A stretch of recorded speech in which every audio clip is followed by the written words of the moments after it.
Well, hello again, baseball fans, and particularly hello again, Deadball baseball fans, and welcome. So, everybody coming from Boston to see the inaugural game of the Mack-McGraw Project, I'm going to call it.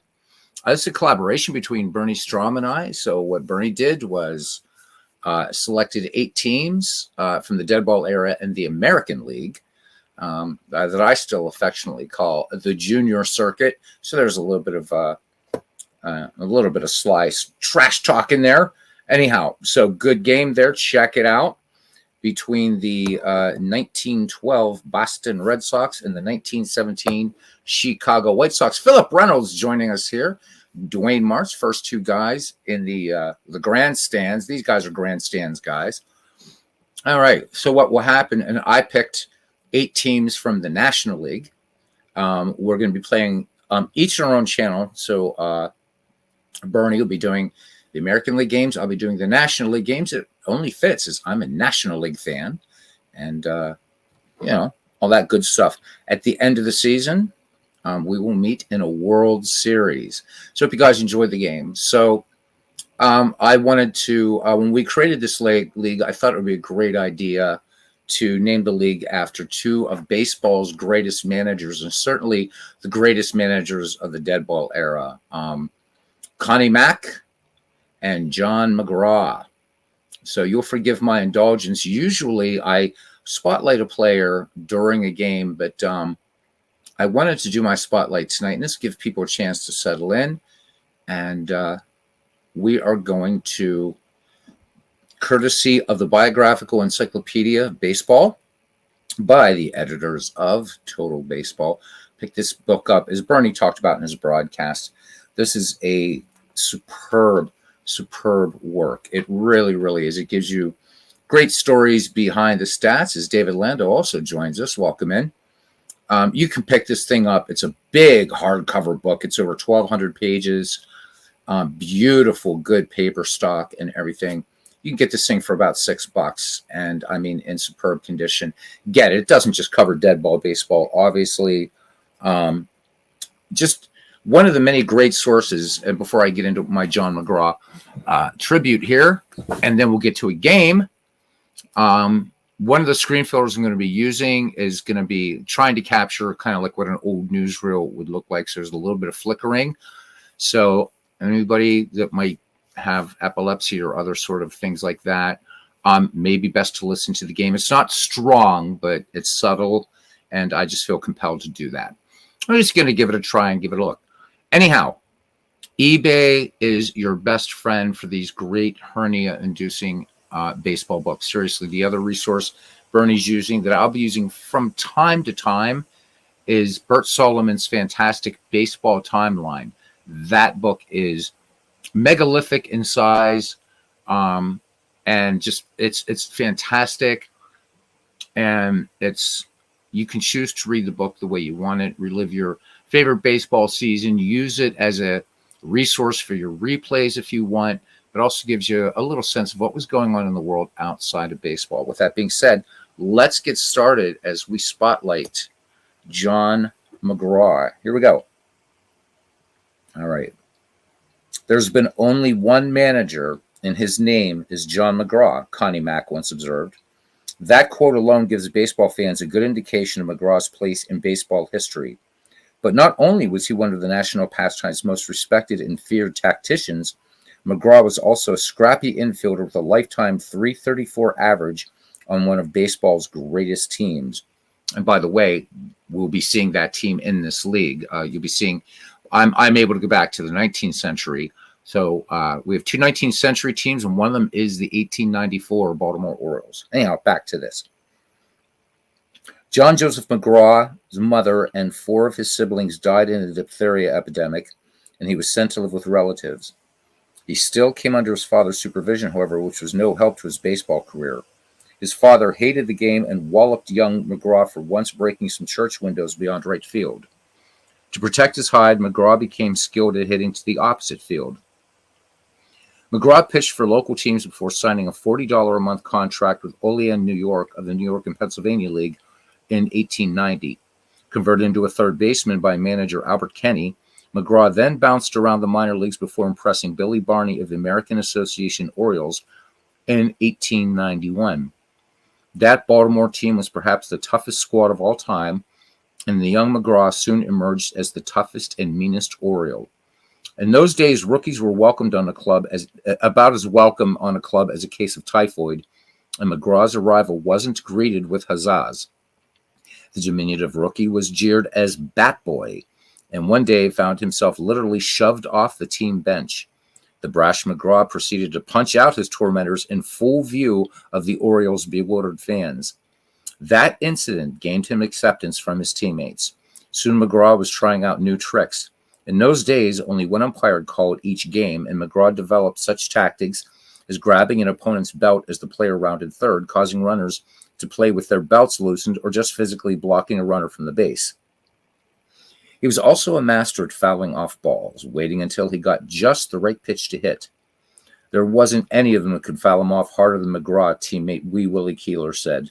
He could slam him out in a line so fast that even the umpire couldn't tell he was doing it on purpose.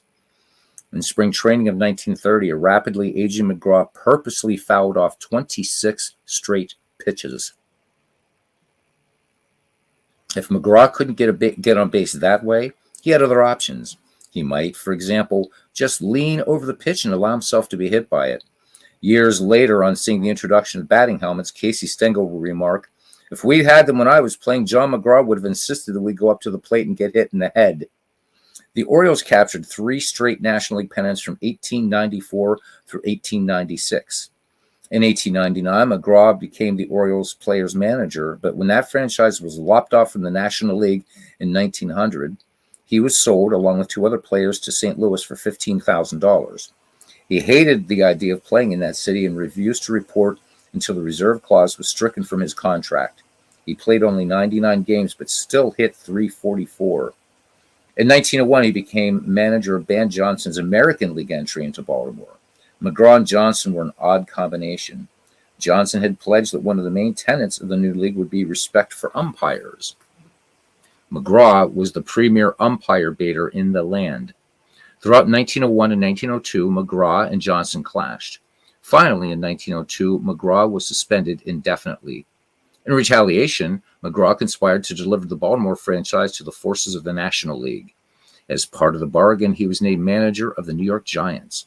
McGraw was one of the hardest men in the league to control, and now that he has left, I cannot see how the American League has lost anything, Ban Johnson said at the time. McGraw immediately began a house cleaning of the New York franchise. One of his first moves was to return promising young Christy Mathewson to full-time pitching duty. A McGraw predecessor, Horace Fogel, had attempted to shift Mathewson to the infield. The Giants were a last-place club when McGraw arrived in 1902. By 1904, they were league champions. Although peace had been declared between the National and American Leagues and a World Series had been played in 1903, McGraw and Giants owner John T. Brush so hated Ban Johnson and his upstart circuit that they refused to take part in any postseason play that year. In 1905, however, they relented, and it was a wise choice. Christy Mathewson pitched 3 shutouts against the A's, and the Giants became world champions. McGraw won pennants again in 1911, 1912, 1913, and 1917, but lost the World Series each year. Pardon me. Not that this record reflects upon the system I have maintained as a manager, for frankly, I'm not willing to concede that it does, McGraw wrote in Baseball Magazine in 1919. McGraw's teams played scientific baseball, manufacturing runs instead of swinging for the fences. He was a teacher first and a manager second. The little Napoleon, said spitballer Burley Grimes, who pitched for McGraw's Giants in 1927, taught me more about pitching in the first 15 minutes than I had learned in 11 previous seasons. One of McGraw's methods was to sign as many college players as possible. McGraw, who had attended St. Bonaventure University, once said, "The difference is simply this. The college boy, or anyone else with even a partially trained mind, immediately tries to find his faults. The unschooled fellow usually tries to hide his. The moment a man locates his faults, he can quickly correct them. The man who thinks he is keeping his mistakes under cover will never advance a single step until he sees the light." That's some pretty forward thinking there by Mr. McGraw, I would say. Anyhow, McGraw had his share of disappointments in the game. His club lost the 1908 pennant in heartbreaking fashion on the famed Merkle burner, in which Fred Merkle forgot to touch second base. In the 1912 World Series, he had victory snatched away from him on Fred Snodgrass's $30,000 muff. He saw his young favorites, pitcher Christy Mathewson and outfielder Ross Youngs, die early. His trusted coach, Cozy Dolan, was banished from the game for an attempted fix. One of McGraw's lowest moments came in June of 1917 when he made a smart-aleck remark to umpire Bill Lord Byron. The previous day, Reds catcher Tommy Clark had given Byron some lip. The next day, McGraw shouted to Clark, "I don't know what you said, Tom, but whatever it was, it goes double for me." Byron countered, yelling that McGraw was run out of Baltimore. Those were fighting words for McGraw, and he proceeded to punch Byron in the face. The two men rolled around until players from both the Giants and Reds pulled them apart. National League President John K. Tenner fined McGraw $500, the biggest fine in baseball history to that point, and suspended him for 16 days. A raging McGraw charged that Tenner was under the thumb of the Phillies and was out to get the Giants. Caught on the carpet by the league owners, McGraw turned tail and ran, denying any intimidation or utterance that might be construed to in any way reflect upon the ability, honesty, and integrity of the president of the league. McGraw escaped banishment from the league, but was hit with another $1,000 in fines. McGraw truly relished his role of Little Napoleon, the baseball genius who directed each move and counter-move on the diamond. One of his favorite activities was to call every pitch thrown by Giants hurlers. "I signaled for every ball that was pitched to Ruth during the last World Series," he said in 1923. McGraw was at his cockiest in a crucial 1921 game against the Pirates. With the bases loaded, George High Pockets Kelly came to plate for New York. Kelly worked the count to 3 balls and no strikes, and traditionally, McGraw never allowed batters to hit on 3-0. Now determined to outflank the opposition, he flashed a sign for Kelly to swing away. Kelly did a double take, but followed orders and delivered a grand slam. McGraw comes strutting in, saying, "If my brains hold out, we'll win it," Kelly recalled. The Giants swept the 5-game series from Pittsburgh and won the pennant by 4 games. McGraw captured the World Championships in 1921 and 1922, but lost the World Series in both 1923 and 1924. In the late 1920s and early 1930s, he became increasingly irascible. He could be very unfair at times, said longtime Giants third baseman Freddie Lindstrom. Often McGraw would not even show up at the ballpark. Finally, in 1932, he called first baseman Bill Terry into his office to turn over the manager's responsibilities to him. McGraw resigned on June 4th, the same day Yankees legend Lou Gehrig hit 4 home runs in a single game. John McGraw died of cancer and uremia on February 25th, 1934. He was elected to the Hall of Fame posthumously. His lifetime stats: 1,099 games, 3,924 at-bats, 1,024 runs scored, 1,309 lifetime hits, 13 home runs, 462 runs batted in, an on-base percentage of .466, slugging average of .410, and a batting average of .334. John Joseph McGraw, in my estimation at least, the greatest of all baseball managers. So thank you guys for indulging me. I felt that it was cool to highlight one of the 2 great managers of our league. Hopefully Berni will do the same at some point for Cornelius McGillicuddy. So there we go. John McGraw, I wanted to touch upon something else. I was talking to Mike Silva earlier this evening, and he had heard that some stories about John McGraw being this very, very racist person. That actually is not true. There is whether it's true or not, he carried around a rope from a lynching. It was never clear who was lynched, why it was lynched, or was it a black man, was it a white man, whatever. But John McGraw kept a very close eye on Negro League Baseball, admired the players. In fact, admired them so much that he had the great Rube Foster teach Christy Mathewson the fadeaway pitch, what we call the screwball. After McGraw's death, it was found among his personal effects a list that he had kept for years of black players that he wanted to sign to the New York Giants. In fact, McGraw did try to sneak a black player in, So his name was Charlie Grant, and he was fairer skinned, but he was still, an African American player. And so McGraw tried to pass him off as a member of the Sioux tribe, I believe it was, Chief Takahoma. So everything was working well, spring training and games. But then as the season started and black baseball fans were showing up in larger numbers at the polo grounds, the game was up, unfortunately, for Charlie and for John McGraw. But in a day in which racism was, I wouldn't say more rampant than today. I still think it is, but it was more openly there. McGraw was very, very forward thinking, and he didn't look at a man because of his skin color, but rather his ability in the game of baseball. And for that, and for those reasons, I hope it does dispel the rumor that John McGraw was racist. I think if he would have been, not only with what he tried to do for Charlie Grant or keeping, that list of Negro League players all of those years, and I guess it dated back to, at least 1915, and so many other things.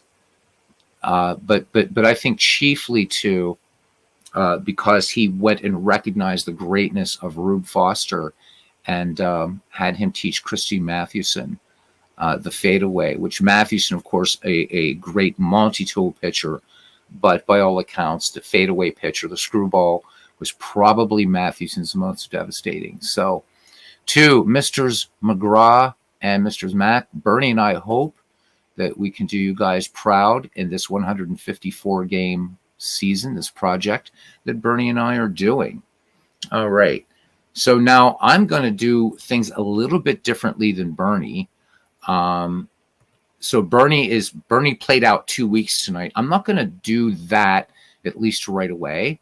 Rather, there's going to be some great marquee matchups that I'm going to want to feature. And I also want to make sure that each team is at least shown twice throughout the season. So we're going to see how it works. But at the end of it all, the best in the National League, or the McGraw League, we should call it that, the best in the McGraw League will meet the best team in the Mack League in a World Series. We're going to be doing it best of 9 from my conversations with Bernie, a best of 9 series in fine deadball fashion. And each World Series game will take place over the course of 9 nights. But we're quite a ways from there, probably a month and a half or so.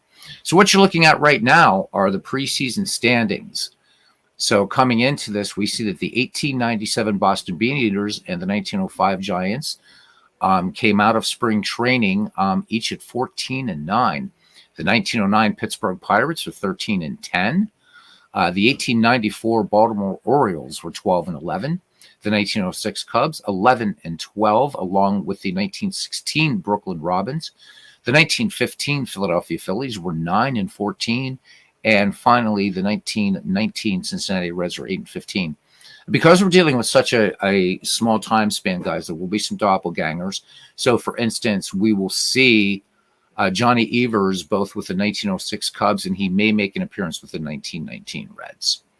All right, so let us pick our first game because I'm in the mood to do some baseball. Andrew RW603, who I haven't seen in 3,000 years. Welcome to the ballpark, my friend. It is great to see you. Kent's Classic Sports Replays, welcome in and welcome to the channel. It is great to see you, Kent. Got to remember, if I haven't, I've got to subscribe to your channel. Thank you for coming in. All right, let's do this. As Ken Castro says, I'd be surprised that 1897 Beaneaters Club doesn't contend. All right, let's get to it, gentlemen. Let's see what we have on tap for game number 1. Everybody getting scared. Does that mean Beatles is going to do 2? Yep, probably. All right. Yeah, we're going to have to because the Orioles aren't playing opening day. And we have to play the Orioles because John McGraw plays on them. So game number... Oh, no, they are. Game number 1 will be the 1894 Baltimore Orioles against the 1916 Brooklyn Robins. So Baltimore will be sending Bill Hawk to the mound. and he will be facing Brooklyn Rube Marquard. So strap up, guys. Deadball is back. Andrew says he's been working on Action PC baseball homebrews. All right, so let's play this game. I have missed doing Deadball baseball. If you do see some wrong photos, I haven't gone through yet and changed all the photos, so this is the wrong Jim Hickman. Please try to ignore those. I don't use FaceGen. All right, for the visiting Baltimore Orioles of 1894, leading off at third base, the man whom we just talked about, Little Napoleon, John McGraw. Batting second at shortstop, Huey Jennings. Batting in the number 3 spot in left field will be Joe Kelly. Batting fourth in right field, Wee Willie Keeler. So we've got 4 Hall of Famers right at the top of this order.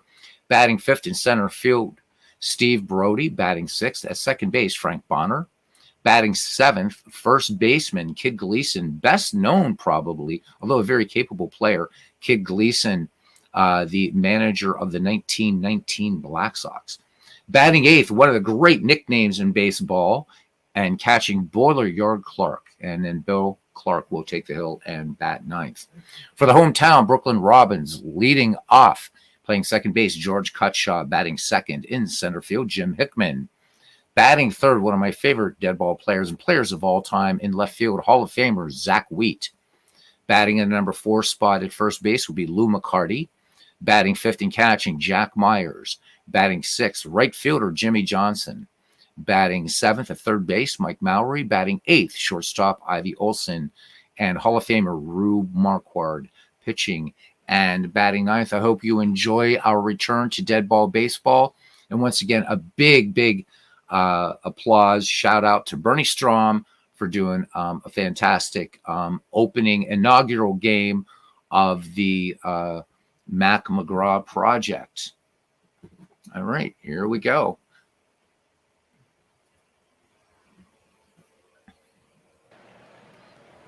I'm going for a little old-timey look here, as you can see. All right. So leading it off here will be John McGraw. All right, Marquard has finished his warm-up pitches. This is not the park that I picked for Brooklyn, so I'll have to fix that later on. All right, here we go, gentlemen. We're going to be letting the computer manage both sides all the way through to avoid any human intervention. And pardon the lights, too, so I've got to change the ballpark. But for now, let's just let ourselves have some fun. All right, here is the wind and the pitch to McGraw. McGraw cuts on this one. Fly ball out to center field, settling under it, and putting the glove around it is Hickman. Out number 1, and we are underway here in the John J. McGraw Baseball League. Here is Huey Jennings now, nicknamed Ia. Myers with the signs, the lefty Marquard kicks and deals, the count 1-0 to Ia. And Jennings swings this one, a roller to shortstop. Plenty of time as Ivy Olson gathers it up and fires on to Lou McCarty for out number 2. Here's Joe Kelly now. Kelly, left fielder. In the box now. In spring training, Joe Kelly hit .415 with 17 runs batted in. Myers sets the target, Marquard, with the 2-0 pitch. Kelly swings, roller to short, and once again, that's going to be Olson to McCarty, and that retires the side. The Baltimore Orioles get nothing, and we go to the bottom of the first. Baltimore nothing, and the Brooklyn Robins coming to bat. The Robins named after their beloved manager, Wilbert Robinson. There is nothing wrong with your screens, by the way. This is an effect in out-of-the-park baseball that I decided to use along with black and white. So that's a little bit of strobing that you're seeing. Bernie joining us here at the ballpark. All right, George Cutshaw will lead things off here for Brooklyn. He hit 200 during the preseason with 8 runs batted in, including a home run. Bill Hawk ready to go, looking like a dandy in the tie. Cranks and cranklets, here we go. The 1-0 pitch to Cutshaw. Cutshaw swings, and this one's going to hang up in center field. Just enough for Steve Brody to reel that fish in. Looking here at the weather today in Brooklyn, well, before we change this park, it's partly cloudy and 69 degrees, no one to speak of. So a beautiful opening day. Here's Jim Hickman. And again, I have to fix Jim's picture. Hickman hit 318 in the preseason. He had 3 home runs, 9 runs batted in. Bill Hawk has the sign from Boiler Yard Clark. The 0-1 swung on, and this one driven to right, but right into the glove of Wee Willie Keeler. Sliding catch there. Let's have a look at that. They didn't have this back in the day, but a little Super Stats replay. How about it? So there's Keeler. Keeler expecting a lot of great things from Baltimore's great right fielder who could foul him off all day, just like John McGraw. Here's left fielder Zach Wheat, still the holder of many Dodgers records, or among the holder of other records. The left fielder hit a healthy 308 in the preseason, 6 runs batted in, a home run. Digs in on the left-hand side, Bill Hawk, ready to deal the count even 2-2 on Zach Wheat. And this one sent out to center field and covering a lot of range out there is Steve Brody. Nothing across for Brooklyn. We go to the top of the second inning here on this opening weekend in the McGraw League, and we got zeros everywhere. It's going to be Wee Willie Keeler, Steve Brody, and Frank Bonner due up for the 1894 Baltimore Orioles. Keeler, 349 average in the preseason, and he batted in 8. Marquard deals to Keeler. Here's the pitch. Keeler swings, and this is going to get down, driven to left for a base hit. And Wee Willie is aboard, makes the wide turn at first, and he will hold right there. All right, brings up Steve Brody now. Brody had a really good preseason, 346 average, 17 runs batted in. Keeler's got a healthy lead off there at first. He will pilfer a bag or 10 during the season. The 0-1 pitch, the runner does not go. This one grounded to second. Will they turn 2? 4-6. Perfect 4-6-3 double play. So base runners erased quickly, 2 down now for the second baseman, Frank Bonner, who had 342 in the preseason, 13 runs batted in. Welcoming again one and all to the McGraw component of the Mack-McGraw Project by Berni Stroum and myself. So catch all the Mack, a.k.a. American League games on Bernie's channel, and the McGraw or National League games on mine as we go along. 154 games each. All right, here we go. The count 1-2 on Frank Bonner. Here's the pitch. Bonner swings and base hit to left. So the double play hurts, as that would have definitely scored a run. So Baltimore with 2 hits. And here's Kid Gleason. Gleason hit 345, 7 ribbies. Bonner, good speed at first. The 1-2 pitch to Gleason. The kid swings, slow roller to short, but plenty of time as Olsen comes up with it and fires on to first. There were 2 base runners in the inning. Orioles fail to capitalize. We go to the bottom of inning number 2 here in Brooklyn, and no score. Lou McCarty will lead things off here. McCarty hit it a 250 clip in the preseason, 2 runs batted in. Boiler Yard Clark with the signs. Bill Hawk to deal the count 3-1 on McCarty. McCarty lays off good eye as this one just a little bit up and in. And McCarty is aboard. Here's Jack Myers now. He's wearing the tools of ignorance for these Brooklyn Robins. Myers hitting 212 with 2 runs batted in. No relation to Chief Myers, by the way.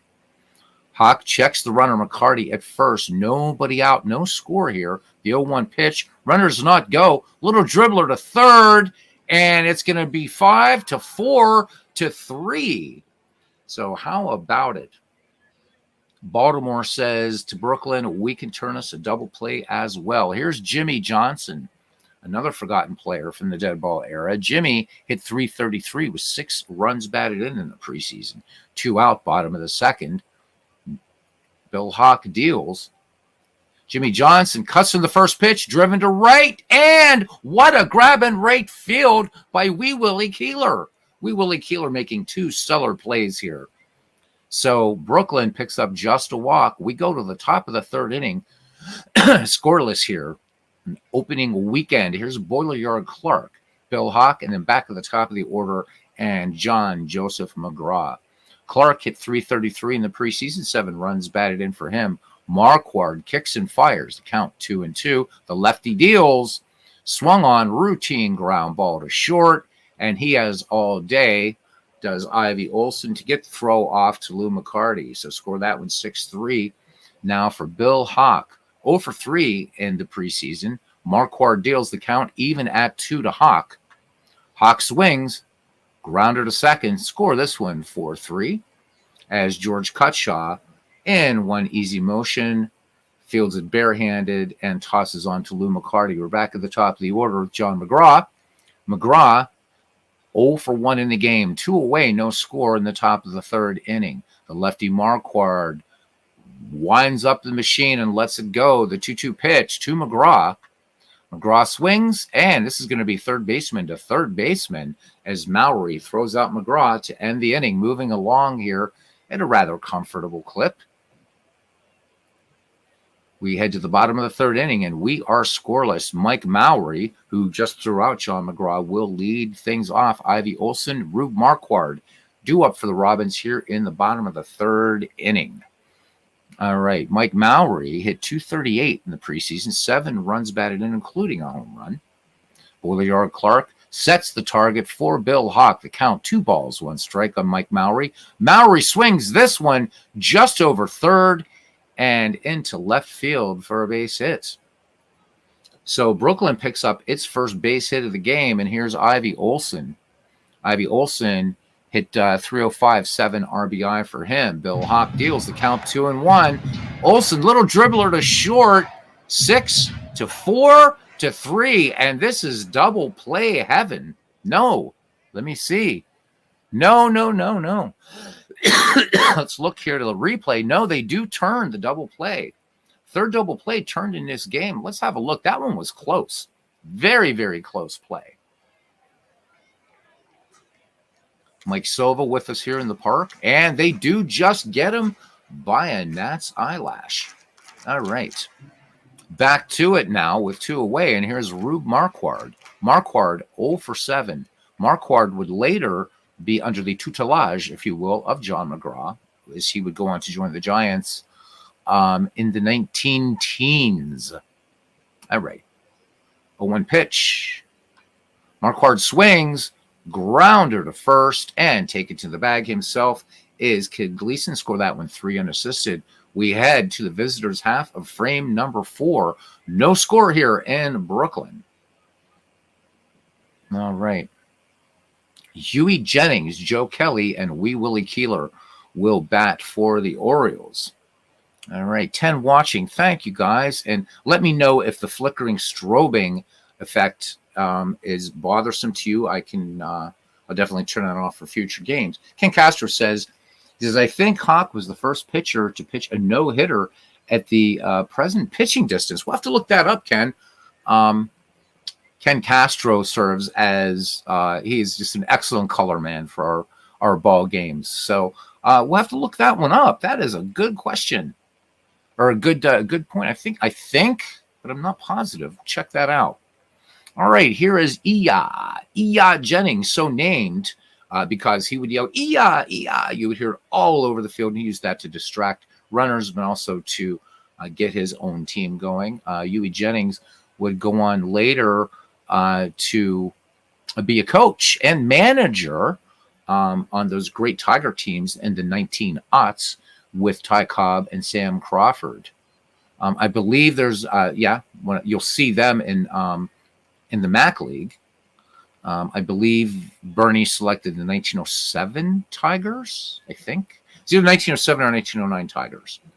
All right, Marquard deals to Huey Jennings. Here's the 1-0 pitch. And Jennings cuts on this ball, and this one's going to get down to right, base hit. So Jennings aboard. That is hit number 3 for the Baltimore Orioles, and Jennings can get around the bases really quickly. Here's Joe Kelly, 0-for-1. Not a lot to talk about in this game. Classic, just 4 hits right now, no errors. Berni says it's the 1909 Tigers. They would meet the 1909 Pirates in a great World Series. So read up on that one, especially the confrontation, rather one-sided, between Ty Cobb and some guy named Hannes Wagner, who you will see in this league with the 1909 Pirates. All right, Marquard checks the Speedy Jennings at first, peers in, has the sign from Jack Myers, deals to Joe Kelly, the count 1-1. The runner goes, and gunning down, it's going to be close, but Joe Kelly, with a good eye up there, takes the ball low and gives Huey Jennings a chance to get into second. First stolen base in the McGraw League. So runner in scoring position for the Baltimore Orioles. Joe Kelly back in there. The count 2-1. Kelly swings. High pop fly on the infield and calling everybody off. And gloving it is second baseman George Cutshaw. So infield fly rule in effect. Nowhere for Huey Jennings to go. Hanging out in the Keystone sack as Wee Willie Keeler, who's made 2 fantastic plays in the right field pasture, settles in the box. Marquard shaking off Myers, now has one he likes, and Jennings edging toward third. Here's the 0-1 pitch. Keeler swings, line to right, and right in the glove of Jimmy Johnson. So 2 away. And the runner holds at second. And here's Steve Brody. He is 0-1. 3 hits for these Orioles in this game, just 1 for the Robins. Steve Brody hit into a double play his last time. Little number out in front of the plate. Brody down the line, and they got him. Myers, good strong peg to first. So the Orioles leave a runner in scoring position. We head to the bottom of inning number 4. Brooklyn and Baltimore. We are scoreless. Bill Hawk will face George Cutshaw, Jim Hickman, and Zach Wheat. All right, here we go. Hawk into the windup. Here is the 1-0 pitch to Cutshaw. Cutshaw swings, ground ball to short. Nice tight ball game we have so far. Huey Jennings fields and fires on to Kid Gleason. 1 up, 1 down now for Jim Hickman. Jim Hickman, 0-1 in the game. The count, 1-0 on Hickman. Hickman, this one, slapper to second. No problem. Frank Bonner up with it and fires on to Kid Gleason. Scored 4-3. 2 up, 2 down for Zach Wheat. 0-1. Brooklyn Robins fans hoping a lot this season with their beloved left fielder, Zach Wheat. The 1-2 pitch. Wheat swings, and there you go. This one blooped over third into left field. Base hit. So the great Zach Wheat picks up a single and the second hit for the Brooklyn Robins. So Zach Wheat aboard at first, and here's Lou McCarty. Bill Hawk has walked one, and that's the man at the plate. Here's the pitch. And there goes Zach Wheat. The throw down's a strong one. The tag at second, safe. So Zach Wheat picks up the stolen base. So teams off and running here. So far, no errors. Not characteristic of dead ball baseball. Lou McCarty. And I, by the way, because I have 2 19th century players, the McGraw League is normalized to 1900, just as we did for the Ned McGreevy League. In the glorious days of the past, McGreevy will be coming back after this project, so that way the 19th century players are playing, on a level playing field, if you will. All right, here's Lou McCarty. The 1-2 pitch. McCarty swings. This one grounded into center field and coming around the score as the ball hits the cutoff man. Zach Wheat scores on the McCarty RBI single, and Brooklyn jumps out in front here in the bottom of the 4th with 2 out. It's the Robins 1 and the Orioles 0. Jack Myers now strides to the plate, 0-1. Lou McCarty on at first. Big RBI single there. A 1 pitch, and this one through the hole on the left side, and going to third is Lou McCarty. So runners at the corners, and here comes Brooklyn and Jimmy Johnson now, 0-1. Bill Hawk batting with runners at first and third, 2 down from the stretch in the 0-2 pitch. And this one is a fly ball right field, ranging in and to his right, and making the catch is Wee Willie Keeler. He is a veritable vacuum out there. However, the Robins get 1 run on 3 hits, no errors, 2 left on, and they jump out to a 1-0 lead as we head to the top of the 5th inning. So Frank Bonner, Kid Gleason, and Boiler Yard Clark due up for the 1894 Baltimore Orioles. All right. So it's going to get a little bit fun here because now we have, of course, we have Mac Wheat catching now. So Mac Wheat. Got to remember, we got Mac Wheat and let me see. What do we got out here? And we got Al Nixon now. So I'm not sure if some little mishap on the play, but or what have you. But yeah, Zach Wheat out of the game. So Wilbert Robinson making the substitution in left field there is Al Nixon. All right, no relation to Tricky Dick. Here's Frank Bonner. Bonner 1 for 1 in the contest. Count full on Bonner, singled his last time up. Bonner swings and driven to center field. This one's going to hang up until it falls gently into the glove of center fielder Jim Hickman. So 1 away now for Kid Gleason. Kid Gleason is 0-for-1. Here's the 1-1 pitch. Gleason a switchy. Little dribbler to short. And gloved poetically, if you will, by Ivy Olson, who tosses on to Jake Daubert. Jake Daubert in the game now at first. So it looks like Wilbert Robinson playing a little bit of getting everybody limbered up here on opening week. Hawk did indeed pitch the no-hitter, says Ken Castro, at 60 feet 6 inches, beating Washington 5-0 and striking out 6. And this happened the 16th of August, 1893. Awesome. Thank you, Cousin Ken, for that awesome bit of trivia. So Bill Hawk would like to win this one. All right, Rube Marquard to face Boiler Yard Clark now. To count 3-0. Clark has a good eye. Swings on this one. A little dribbler back to the mound. Marquard turns and fires on to first. So 3 up, 3 down for the Baltimore Orioles as we head to the bottom of the 5th. The Brooklyn Robins holding on to a 1-0 lead. We'll see Mike Mowry, Ivy Olson, and Rube Marquard due up for the 1916 Brooklyn Robins. Mike Mowry 1 for 1 in the game.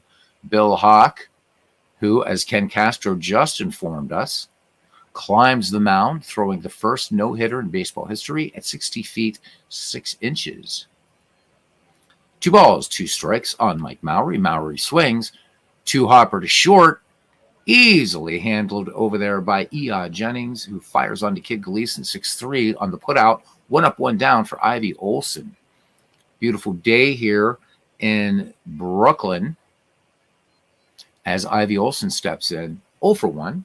Count even at 2. Hit into a double play as last time. Olson tried to check his swing. Jock O'Connell said, "Hey, me boy, you went to a round. Now you take your shillelagh and sit your arse down on the bench." All right, so 2-way here. As David Lando, I'm really hearing 30s guy. We need 30s guy in here. And here we go. Casey Stengel. So Brooklyn just hitting the bench really, really hard here. Casey Stengel, who at one time wanted to be a dentist, ends up to be not only a pretty damn fine baseball player, but also one of baseball's great managers. In fact, I rank him up along there with McGraw and with Mack. The great Casey Stengel, who once said that good pitching stops good hitting and vice versa. All right. You know, I always said I would have loved to have listened to conversations between Casey Stengel and Yogi Berra. And while both were given to malapropisms and other things, very, very, very keen baseball minds. All right, Boiler Yard Clark sets up the target for Bill Hawk. Bill Hawk is fanned 1 and walked 1 through 4 2/3. Here's the 2-1 pitch. Stengel swings, grounded deep to second, and this one bobbled out there by Frank Bonner, and welcome to Deadball. We finally got us an error. So to score that one, E4, and Casey Stengel is aboard for, get this one, I am loving this name, Bunny Fabrique. How about that? There's a picture of Bunny Fabrique. It sounds like some sort of, I don't know, $3 a gallon perfume or something that you might have bought in the 1950s. You know, you bring it home to your lady love and you say, "Here you go, baby. I got you some Bunny Fabrique. Now, why don't you put some of this on and slip into something a little bit more comfortable? So Bunny Fabrique, we're going to have to look Bunny up here after the game just to get the dope on this guy. Bunny Fabrique, pinch hitting now. Wilbert Robinson going to this bench a lot. All right, here we go. Casey Stengel on first, 2 down, 1-0 Brooklyn lead. Here's the 1-2 pitch, and there goes Stengel, and not picking his spots, and that will be a caught stealing. One error by the Orioles. Brooklyn fails to capitalize on that. We head to the top of the 6th inning. It is still Brooklyn 1 and Baltimore nothing. Andrew R.W. says, Casey, manager of the 1948 Oakland Oaks, Pacific Coast League champs. Awesome stuff. Bernie says, boy, I'm old. Here's a guy playing in 1916, and I've seen him live managing on the field in 1960. You're not old, Bernie. You're seasoned. All right. So it looks like we have a substitution. Once again, I don't know. Quite a few substitutions here. So we have, who do we have here pitching? Sherry Smith now pitching. Don't know what's going out there in center field. Who do we got here in center field? What do we got in center field? Okay, it's Jim. He's just out there, no picture. That's okay. All right, here's Heine Reitz, and my apologies to those of you in German descent. I'm Irish and Italian. Therefore, I'm terrible at German names. But Reitz hit .310 in the preseason with 12 runs batted in. You guys are enjoying the game. Sherry Smith deals. Here it comes. Reitz swings, grounder, room service, bounce out there at second, and Myers has it, and that's the other one. So we have High Myers in now at second. Hack Miller now in at right field. Gus Getz at third base. The great Bunny Fabrique at short, and Mac Wheat catching. All right, so at least Zach Wheat's out of the game, so I won't get too messed up here. Okay, so here we go. Andrew says that PCL championship of 1948 is what got Casey Stengel the job managing the Yankees. Well, very good for the Yankees, and certainly very good for the great Casey Stengel. Ken Castro telling us that according to Sabre, and folks, if you're not a Sabre member, why aren't you? Because according to Sabre, Bunny enjoyed a reported, though improbable, familial lineage to King Louis XVI. So that just feeds into my whole thing about Bunny Fabrique. And Bunny, if you're listening from heaven, I hope you're getting a little bit of a chuckle. Don't be too much of a tough. All right? Don't be too much of a tough now. All right, back at the top of the order here for the Baltimore Orioles.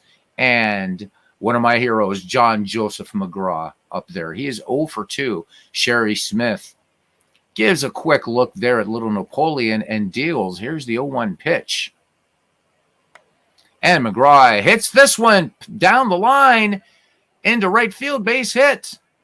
So gets past the diving High Myers into right field, and Hack Miller getting the ball in quickly. And McGraw, look at that steal rating there of 102. Let's see what happens.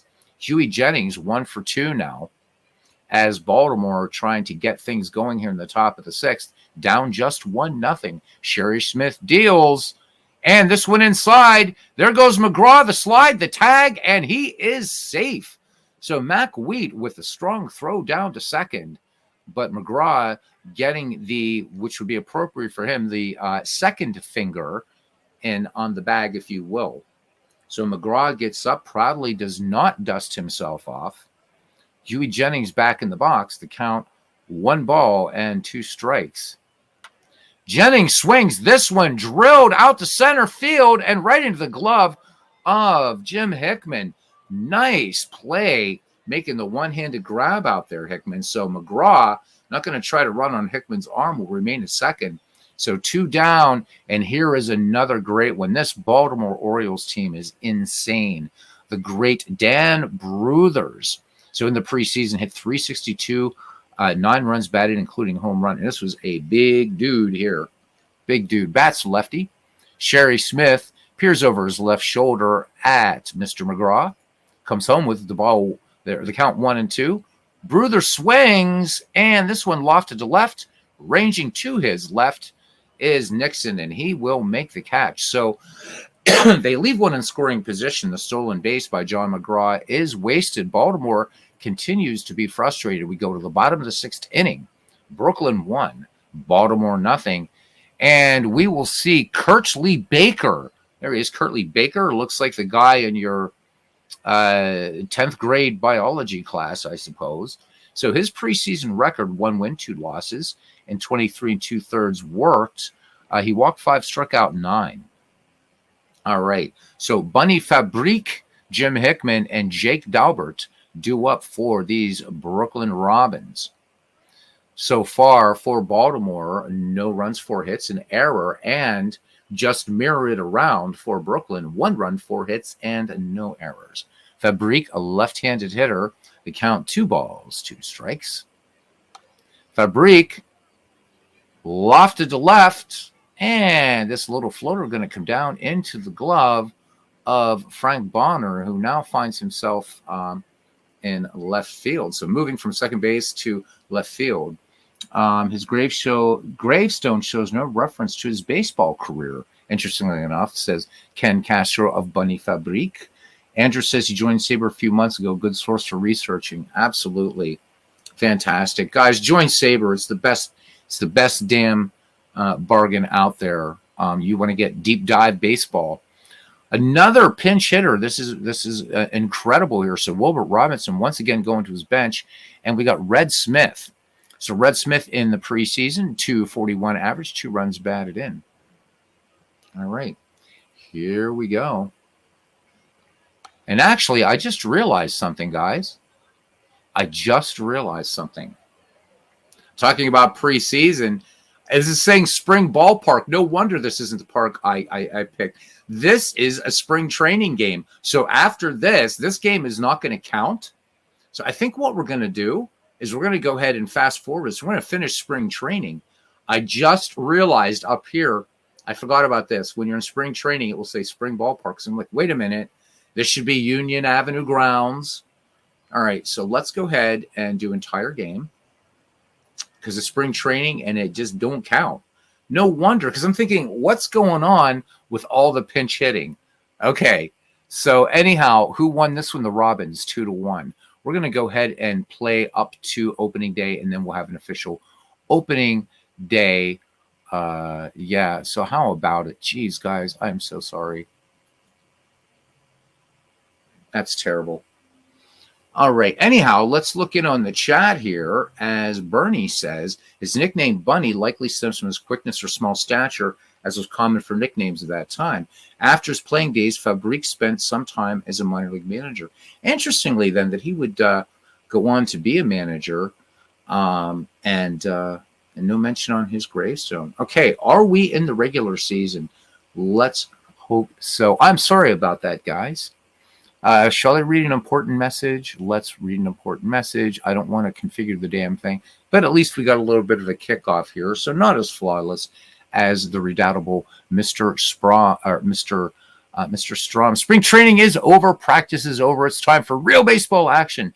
The 1900 season starts today with these games on the schedule in the MCBL. So I'm going to let you guys pick. We have Cubs. The 1906 Cubs versus the 1897 Bean Eaters, the 1909 Pirates versus the 1905 Giants, the 1916 Robins versus the 1915 Phillies, or the 1919 Reds versus the 1894 Orioles. So everybody playing today. So somebody pick a game. First one up is the first one we played. He also, Bunny Fabrique, ran a filling station in Rhode Island. Wow. The Bunny Fabrique, man. So a descendant of King Louis XVI, Major League Baseball player, minor league manager. Man, who knows? Maybe maybe he was working at the filling station where Benny Koff would appropriate cars. All right, again, guys, let me see. Filling station, what's that? Says Todd B. Yeah, how about it? You can trust the guy who wears the star or something. Evening to Todd B. Good to see you. All right, buddies. First game that you mentioned in here is the one we're going to play, chat. So 1906 Cubs versus the 1897 Bean Eaters, 1909 Pirates versus the 1905 Giants, the 1916 Robins versus the 1915 Phillies, or the 1919 Reds and the 1894 Orioles. What's it going to be, baseball fans? Because we might as well have an official, opening day, since I'm still playing in spring training like the Egypt that I am. Looking at our pitching matchups, Pittsburgh and New York, it'll be Babe Adams versus Christy Mathewson. For the Reds and Orioles, it'll be Hod Eller versus Sadie McMahon. For the Cubs and Bean Eaters, it'll be Jack Feaster versus Kid Nichols. That one, I'm kind of leaning toward. I think that's probably the one we're going to play. Feaster and Nichols, good one. And then Robins and Phillies would be Rube Marquardt versus Grover Cleveland Alexander. So an embarrassment of riches here. I'm going to give it another 5 seconds, and I'm going to just pick one. So thanks for coming in.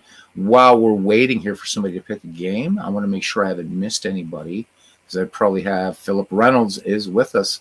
Yeah, Philip didn't miss you, and Mike. So Mike, welcome back. And I want to thank Mike Silva again for bringing up that point about John McGraw. So hopefully that does dispel any sort of thing. Okay, so I'll tell you what, we're going to go ahead and play the Jack Feaster Kid Nichols game. And if we have time, we'll do another one if you guys are interested. The hardcores will hang out. And we can even invite, which I'd love to, as a matter of fact. I'm going to go ahead and put the link into the broadcast. Anybody, you're welcome to join. You don't have to know a damn thing about Deadball baseball. Just be a baseball fan. Come on and talk. Kent, it'd be nice to have you on. Talk about what you're doing on your, with your replays and things like that. Just anybody, you're welcome, please. All right, we are on our way to Boston. Since we saw the Boston Red Sox, we might as well see the Boston Bean Eaters. All right. So two very, very, very strong teams going at it here. All right. Sorry you can't see the Cubs C. It's there. It's very dark. All right. So for the visiting 1906 Chicago Cubs, we're going to be playing today at the South End Grounds in Boston, Massachusetts. Leading off at third base, Harry Steinfeld. Batting second in center field, Solly Hoffman. Batting third, player manager at first base, the peerless leader, Frank Chance. Batting fourth in right field, Frank Wildfire Schulte. Batting fifth and catching, Johnny Kling. Batting sixth in left field, Jimmy Sheckard. Batting seventh at second base, Johnny Evers. Batting eighth at shortstop, Joe Tinker. And pitching and batting ninth, Jack Feaster. For the hometown Boston Bean Eaters, leading off in left field, one of the greatest of all time, Hugh Duffy. Batting second, again, I've got to fix the damn picture. So sliding Billy Hamilton in center field. Batting third in right field, MV's favorite 19th century player, Chick Stahl. Batting fourth at third base, one of my favorite players, Jimmy Collins. Batting fifth at shortstop, Herman Long. Batting sixth at second base, Bobby Lowe. Batting seventh at first base, George Yeager. Batting eighth and catching, Charlie Ganzel. And pitching and batting ninth, Kid Nichols. These are loaded. So I guess when we were seeing all those substitutions, we were just seeing, because I'm thinking Wilbur Robinson would never pull Zach Wheat out of a game. So my apologies, guys. Really didn't realize we were still in spring training. I thought I'd finished it prior to this evening's train wreck broadcast, whatever you want to call it. All right. All right, so welcome to the South End Grounds in Boston, the home of the Boston Bean Eaters. Let's have a quick look at our weather here. So our attendance today, 5,994. That's almost as much as Dave Gardner gets in a broadcast. It's cloudy, rain in the forecast. It's a chilly 48 degrees here in beautiful Boston, Massachusetts, and the wind coming in from center at 13 miles per hour. Here is Harry Steinfeld to lead it off for the Cubs. Kid Nichols has finished his warm-up pitches. As always, thank you to Mike Silva for the these beautiful, beautiful ballparks. As we pan around South End Grounds, this is a big, big ballpark, as you can see. Wooden grandstands. That's right. No steel and concrete here. All right. And this one, drilled up the middle, base hit, and we are officially underway in the John J. McGraw Baseball League, part of the Mack-McGraw Baseball Project. Harry Steinfeld on at first for the center fielder, Solly Hoffman. Ganzel sets the target for Kid Nichols. Nichols having a look at the fleet-footed Steinfeld over there at first. Here's the pitch, and this one swung on, sinking liner to center. This is going to get down. Base hit. And Harry Steinfeld will hold on to second base there. So 2 Cubs aboard, nobody out for the peerless leader, Frank Chance. All right, Kid Nichols winds and fires. Chance swings in the first pitch. Slow roller to short, 6-4, 2-3. And it's a double play. Steinfeld on the play moves to third. So Cubs threatening, though, but with 2 down. And here's right fielder Wildfire Schulte. Does this guy look like he has an attitude or what? Love it. Decent contact hitter. Has some pop in the bat. Kid Nichols works out of the stretch. Here's the pitch to Schulte. Schulte swings. This one drove to center, but the wind is going to kick this one back in toward the center fielder, sliding Billy Hamilton. So the Cubs strand a runner just 90 feet away. We go to the bottom of the first inning. Chicago Cubs 1906 nothing. The 1897 Bean Eaters of Boston coming to the plate. Hugh Duffy will lead things off. Hugh Duffy, a great player. He is many of these players are on the Bats League, the Dwayne Martz. You've got to subscribe to that channel. He's doing with the APA Master Game and Digital Diamond Baseball. Hugh Duffy, actually a member of the Boston Braves. So, which makes sense. These Boston Bean Eaters become the Boston Bees and the Braves eventually. Hugh Duffy on there. What a hitter. As a matter of fact, it's my broadcast, damn it, so I'm going to do what I want. So Duffy in 1897 hit 340. His big year as far as batting average was 1894. And remember, this is modern baseball rules now, starting in 1893. So 440 hitter. Lifetime career average for the great Hugh Duffy, 324 for him, and 106 career home runs. All right, so Duffy in the box. Jack Feaster ready to deal. He kicks and fires. The count full on Hugh Duffy. Duffy swings, hard hit, and just a one hopper to first. And Frank Chance will take it to the sack himself. 1 up, 1 down now for sliding Billy Hamilton.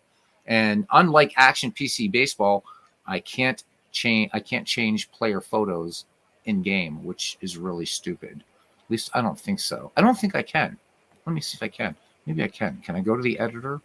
Nah, that'd be cheating. I promise to fix it though.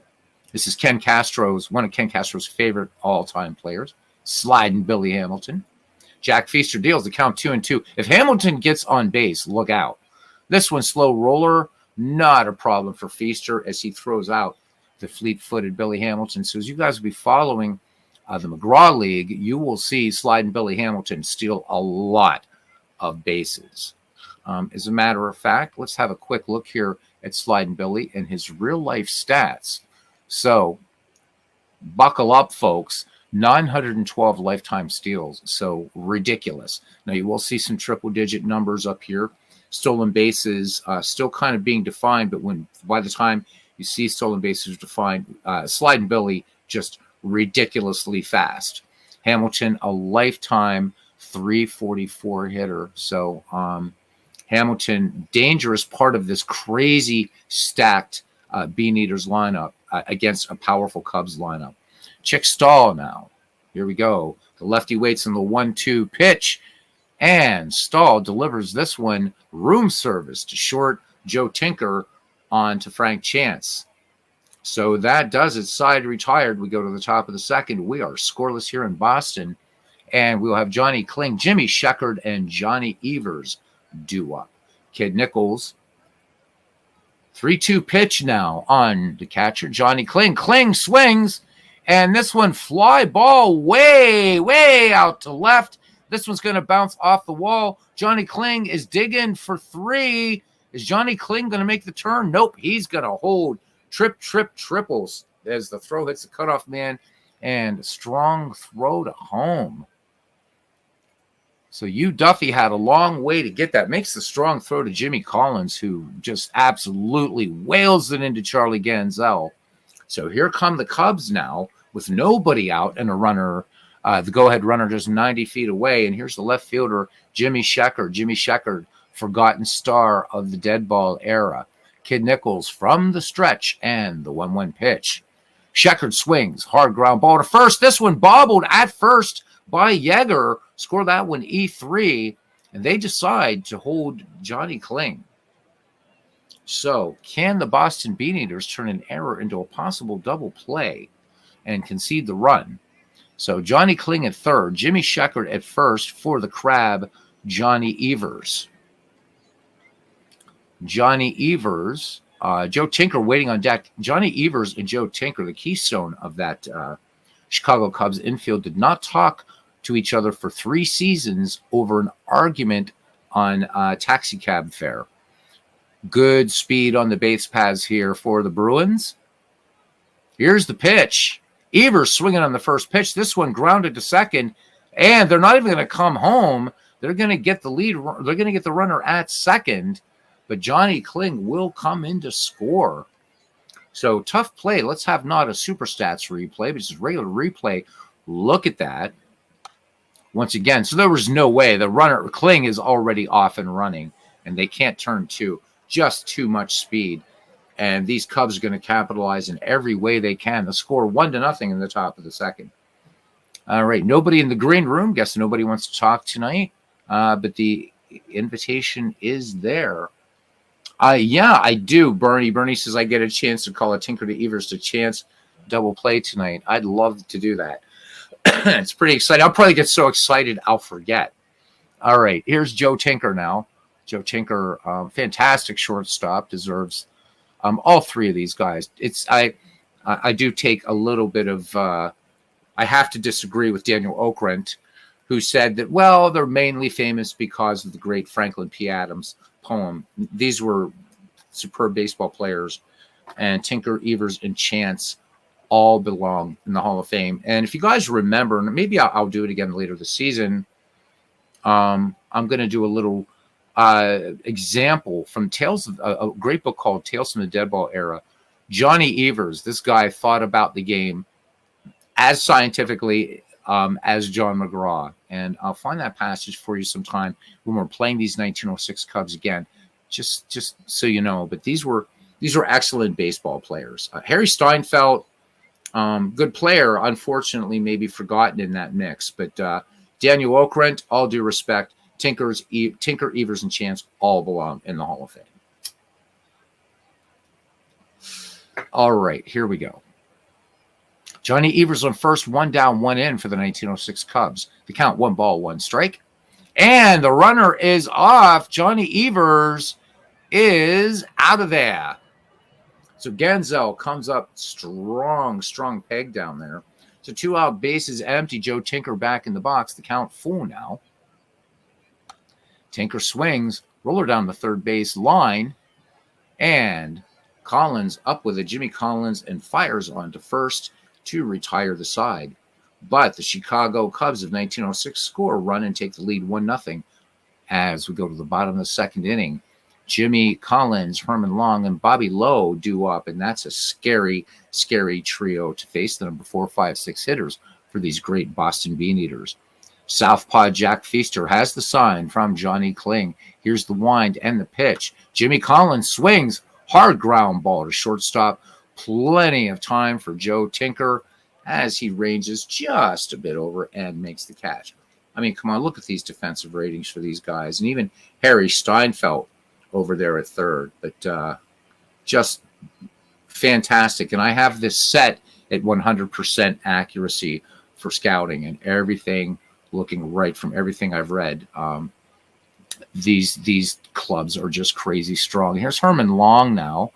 Herman Long, another player. Again, guys, I'm going to take my time and relish this. I hope you don't mind. Let's have a look at Herman Long here for a moment, because I'd like to look at some of these players. Herman Long had a career 277 average, played from 1889 to 1904. Most of his career played in Boston. Finished in Philadelphia, played for a year with the New York Highlanders. Let's see, 534 lifetime steals for him. So not too bad. 91 home runs, 1,055 runs batted in. So, all right, here's Herman Long, the lefty. Jack Feaster deals the count, 1 ball, 2 strikes. And Herman Long swings, and he dumps this one, a little blooper into left field, base hit. So Boston gets on the hits tally column now, and we'll see what they can do with that. Here's Bobby Lowe. Here's the pitch. There goes Long, the throwdown, and they got him by the proverbial country mile. Kling with a strong throw there to second baseman Johnny Evers, who kind of tapped his glove on his thigh about 3 times and then tagged the runner out. Base is empty now. Bobby Lowe back in the box. The count full on Bobby. Lowe swings. Grounder to Joe Tinker. On to Frank Chance. No runs, 1 hit, no error. Nobody left on. We had a caught stealing.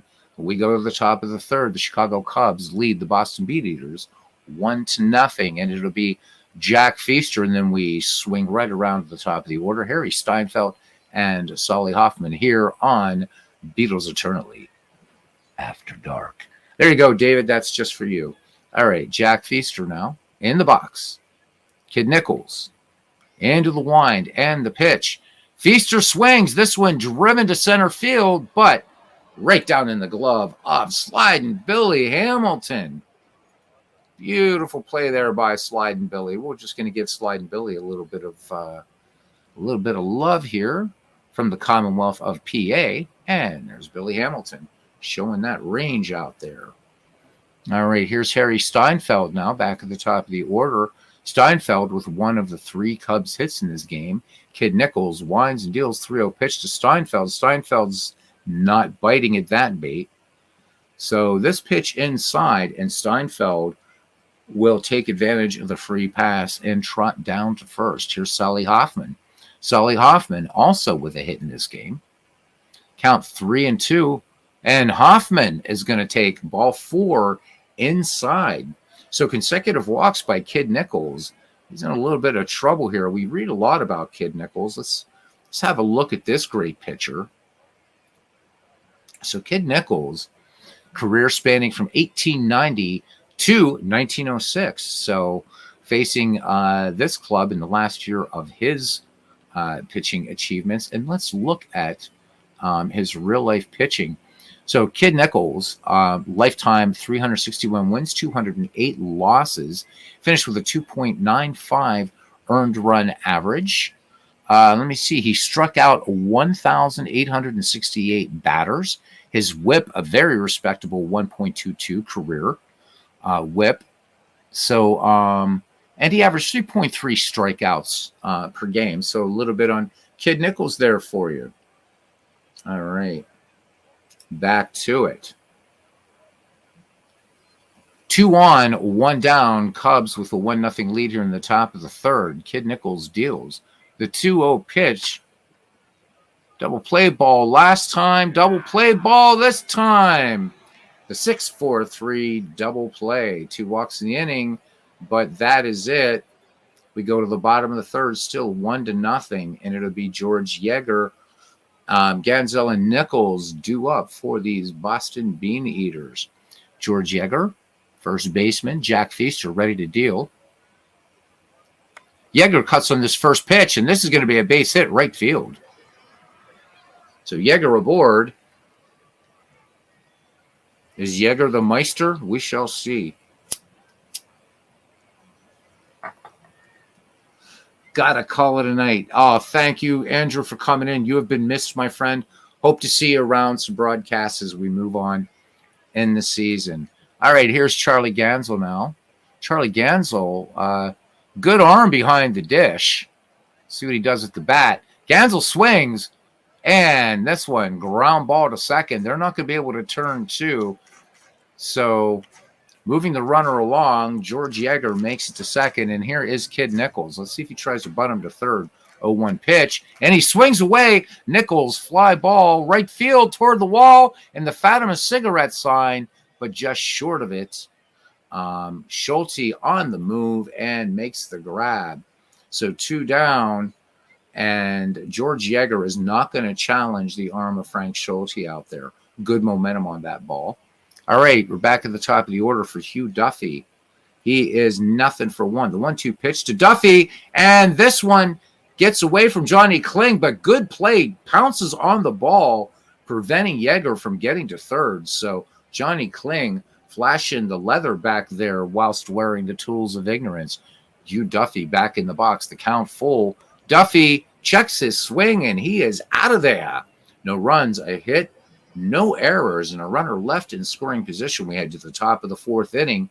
The 1906 Cubs lead the 1897 Beaneaters 1-0. It'll be Frank Wildfire Schulte, Johnny Kling, and Jimmy Sheckard due up for this 1906 Chicago Cubs squad, who would meet the 1906 Chicago White Sox Hitless Wonders. The Hitless Wonders were absolute underdogs in that series, and they beat this powerful, powerful Chicago Cubs team. All right.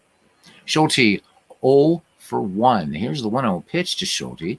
Schulte wraps this one back to short, ranging to his left. Up with it is Herman Long. Herman Long fires onto George Yeager for the 6-3 putout. So 1 up, 1 down now for the catcher Johnny Kling. Kling 1 for 1. Johnny Kling scored the lone Chicago run. 1-2 pitch, slow tapper to second base. Not a problem. Herman Lowe pumps and fires onto George Yeager. So 2 up, 2 down now for left fielder Jimmy Sheckard. Jimmy Sheckard, one of the standout players in the McGraw League. The 1-1 pitch to Sheckard. Sheckard uncoils and taps it down the first base line. Score that one 5-3 as Chicago goes quietly. We head to the bottom of the 4th inning. It's the Cubs 1 and the Beaneaters nothing. All right, so we're getting down to the hardcore numbers now. 7 people watching. Thanks, guys, for putting up with the train wreck. Here's Billy Hamilton, sliding Billy with a 2-2 count. And this one grounded deep to second, and Johnny Evers, ranging to his left, fields and gets it, the ball off quickly to the peerless leader.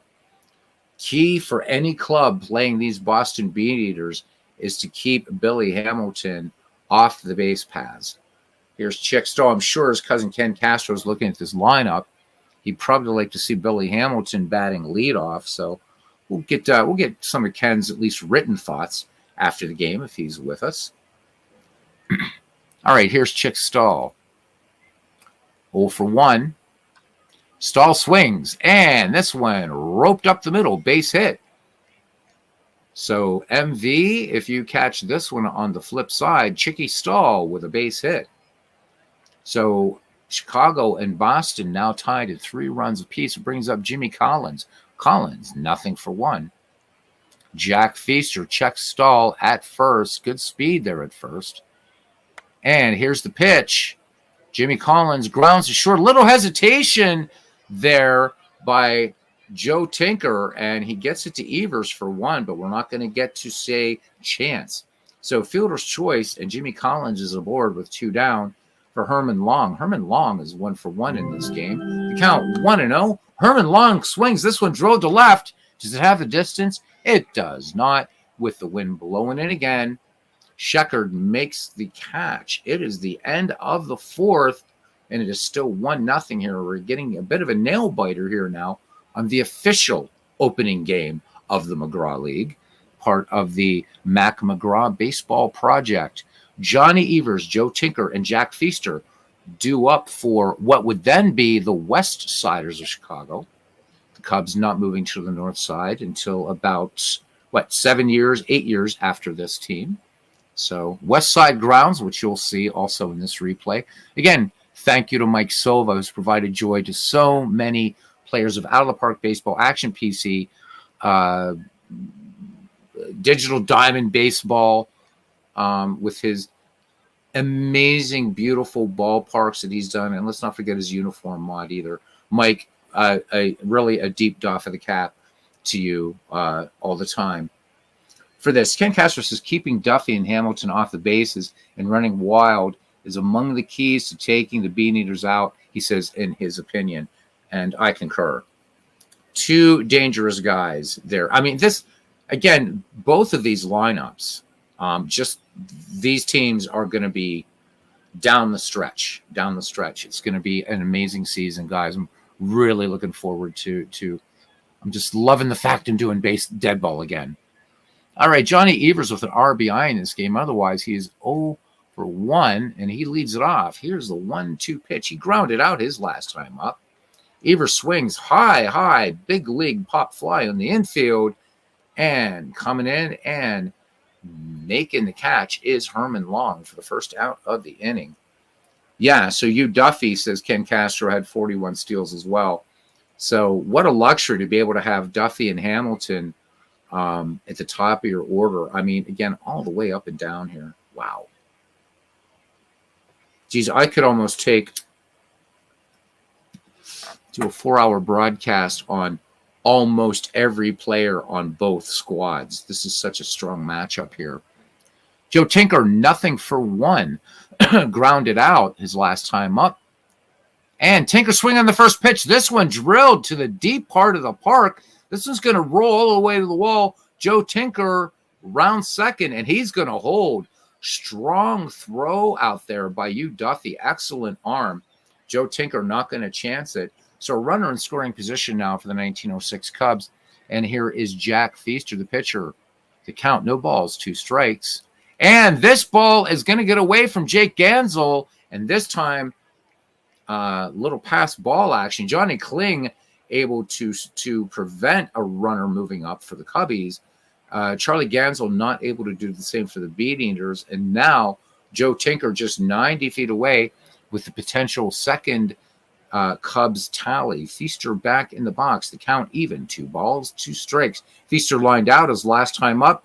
Big swing and a miss. Nice curveball there by Kid Nichols for out number 2. So notch 1 for Nichols. And that brings up Harry Steinfeld. Steinfeld needs a safe hit or an error or something to that effect. 3-1 pitch. Steinfeld swings. Grounder back toward the mound. And they just get him at first. Bang, bang play. Excellent play there by Boston to prevent that second Chicago run. No runs, 1 hit, no errors. A runner left 90 feet away. Chicago holding on to a 1-0 lead. All right, Bobby Lowe will lead things off here. Lowe is 0 for 1 in the game. Jack Feaster has a strikeout. No walks yet. 3-1 pitch. Lowe cuts on this one. High fly ball, center field, reeling it in out there in the pasture of Sully Hoffman. So 1 up, 1 down now for George Yeager, who is 1 for 1. Here is the wind and the pitch. Yeager swings, grounder to short, and that's going to be Steinfeld to Chance. Firing a perfect ball there to Frank Chance.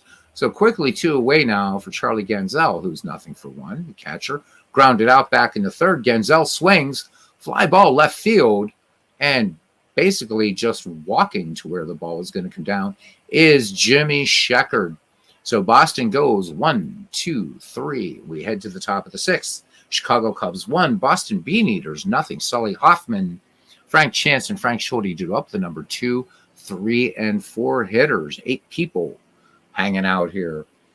Ken Castro going on and offering, again, amazing color, saying that he would say these 2, meaning Duffy and Hamilton, 2 of the pure contact hitters of the era. Again, no argument. And you get either of those guys on, you got a world of trouble. You had both those guys on, and maybe you should consider taking up a career like Billy Sunday did. All right, Sully Hoffman 1 for 1 in the game. The count full on the center fielder for the Cubbies. Hoffman swings. He doesn't care. Fly ball shallow center, ranging in and making the catch. Chick Stahl calling off Billy Hamilton. So 1 away now for the peerless leader, Frank Chance. 0 in 2 attempts against Kid Nichols. 0-2. Frank Chance into a double play his last time up. And, Frank Chance hit in the middle of the back there by Kid Nichols, but not going to hurt him too much. That's a little curveball. Frank Chance brushes it off as it were a mosquito. Frank Chance, incredible speed at first base, and it brings up Wildfire Schulte. So, guys, I do want to give you a little bit of a tip when you're playing out of the park baseball, whether you're doing a season replay or you're doing kind of an experimental league like this, set scouting at 100% accuracy and run your spring training.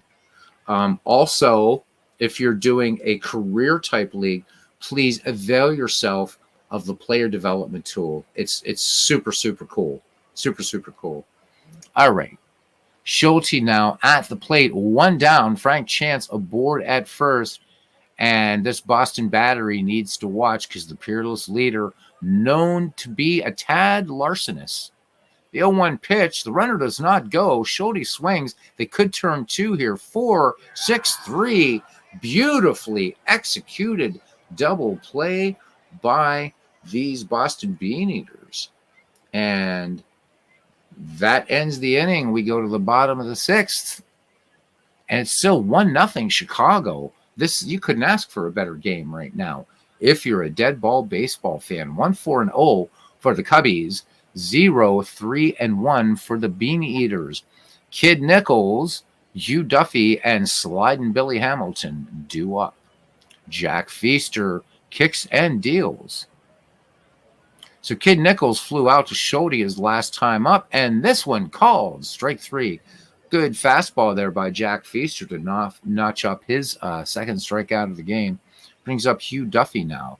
Duffy, 0-for-2. And again, key for these Cubs has been, and for every club will be, to keep Duffy and Hamilton off the base paths. Count full on Hugh Duffy. Duffy swings, and this one a 2-hopper to second. Not a problem. Evers to Chance for out number 2.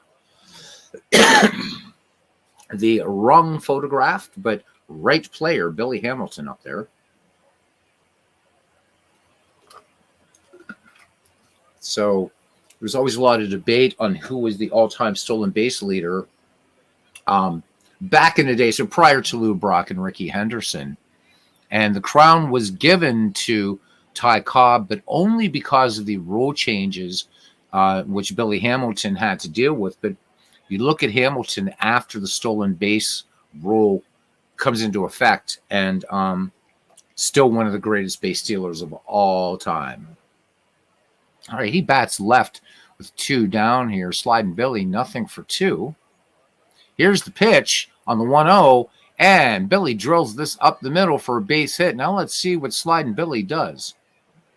As he is on 2 outs, will Boston play a little bit of trickiness here? It's a good hit and run combination here.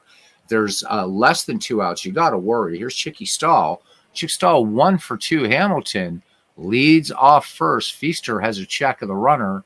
The runner goes. Here's the throw down, and Sliding Billy, they get him this time. Sliding Billy out of the box, but not the best jump. So another caught stealing. We go to the top of the 7th, and it is still 1-0. So, and guys, do make sure, if you haven't checked it out, to check out Bernie Strom's inaugural game, the 1912 Red Sox versus the 1917 White Sox, for your American League Deadball fix. And again, he'll be doing the American League all season, and I'll be doing the National League. All right, Johnny Kling is 1-for-2 as we start the Cubs 7th here. Kling will be followed by Jimmy Sheckard and Johnny Evers as Cousin Ken gives a wow. Yep, I think Billy either didn't get a good jump or maybe a little slip slide there. We do have a little bit of a drizzle falling here in Boston. All right, Nichols deals the count full on Johnny Kling. Johnny Kling swings and chases one that was way inside. Beautiful changeup by Kid Nichols. Notch 2 for him, 1 out for Jimmy Sheckard, who is 0-for-2. The lefty digs in against Kid Nichols. Nichols peers in, has the sign from Charlie Gansel. Here's the 0-2 pitch. Sheckard grounded out back in the fourth, and big swing and a miss. Kid Nichols this time pulling the string, a little changeup action. So 2 strikeouts in the innings equals 2 out. And here comes the crab, Johnny Evers, over 2 with an RBI. The count, 3 balls, 2 strikes. Evers cuts on this one, and slow grounder to third, long throw across the diamond. Jimmy Collins makes the play. So since Take Me Out to the Ball Game did not exist for either of these teams, we're just going to head to the bottom of the 7th inning. And it's Chicago Cubs 1, the Boston Beaneaters nothing. All right, it'll be Chick Stahl, Jimmy Collins, and Herman Long due up for the 1897 Boston Beaneaters. Chick Stahl 1 for 2 in the game. Count 3 balls, 1 strike, and hard hit ground ball to second. So Evers had to pause for a second. Looked like he almost had to munch that ball up, but makes the strong throw to Frank Chance. 1 up, 1 down. Here's Jimmy Collins. We have us a nail biter here, cranks and cranklets. Nothing for 2 for this Boston third baseman. Jimmy Collins would go on to play, by the way, for the Boston Red Sox. Here's the pitch. Collins grounded out his last time up. This one's going to go in the air to center field. And what a great lunging grab there by Solly Hoffman. Pardon me, guys. I'm going to cut out the sound for a second. All right, we're back to play action. So Solly Hoffman, you can look at these ratings here. So Out of the Park has added I think a better subtle coloring here. So he's right under the best of the best. And you look at Solly Hoffman, read a little bit about him. Simply a great center fielder. Defensively, pretty damn close to center fielders such as Max Carey and, dare I say, even Tris Speaker. All right. Herman Long, 1 for 2, is batting with 2 down. Here's the 1-1 pitch to Herman Long. And the lefty swings. This one could be a gapper into right field, and it is, going all the way to the wall. Herman Long is going to stop at second. Strong peg out there by Schulte getting to the ball.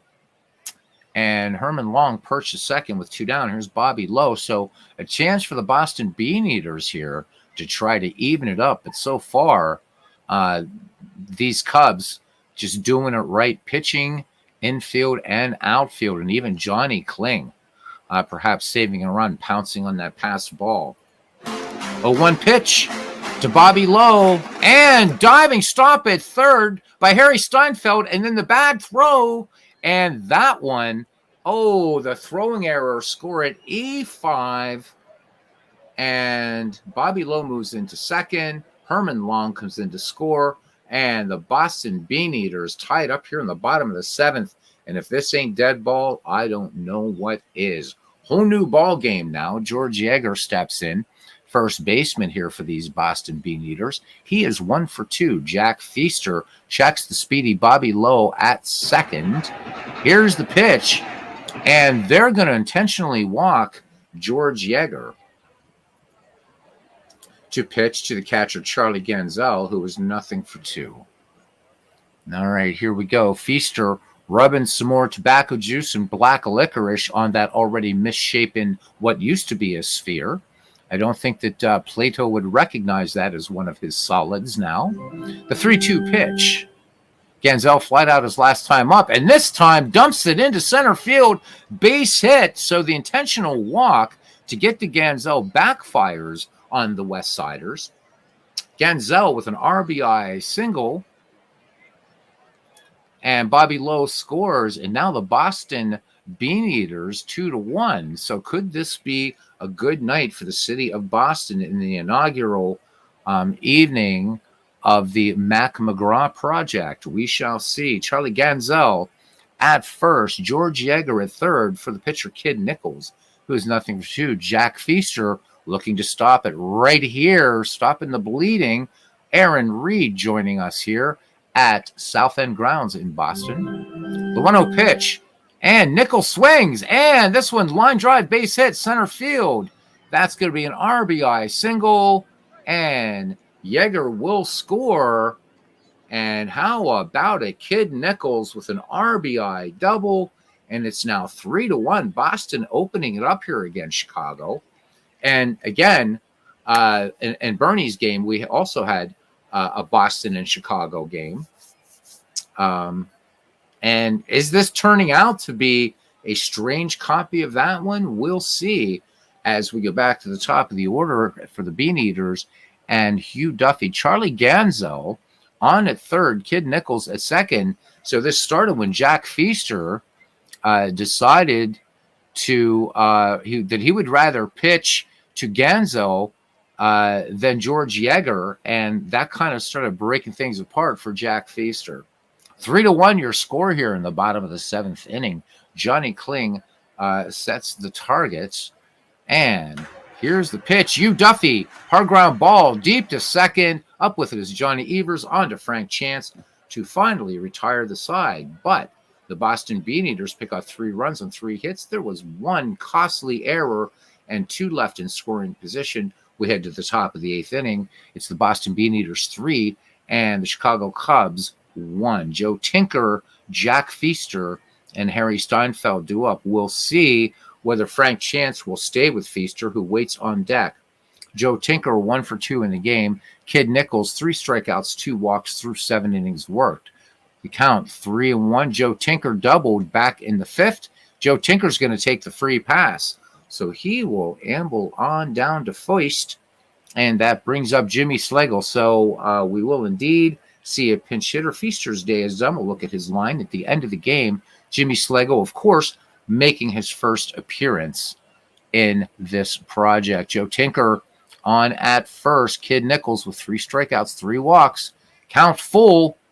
Here's the pitch. Swung on, drilled to center, base hit. And here come the 1906 Cubs with 2 on and nobody out. Joe Tinker will stop at second as we go back to the top of the order. And Harry Steinfeld, the third baseman for the 1906 Cubs, is 1 for 2. Joe Tinker at second, trailing him. Jimmy Schlegel at first, so speed on the base paths.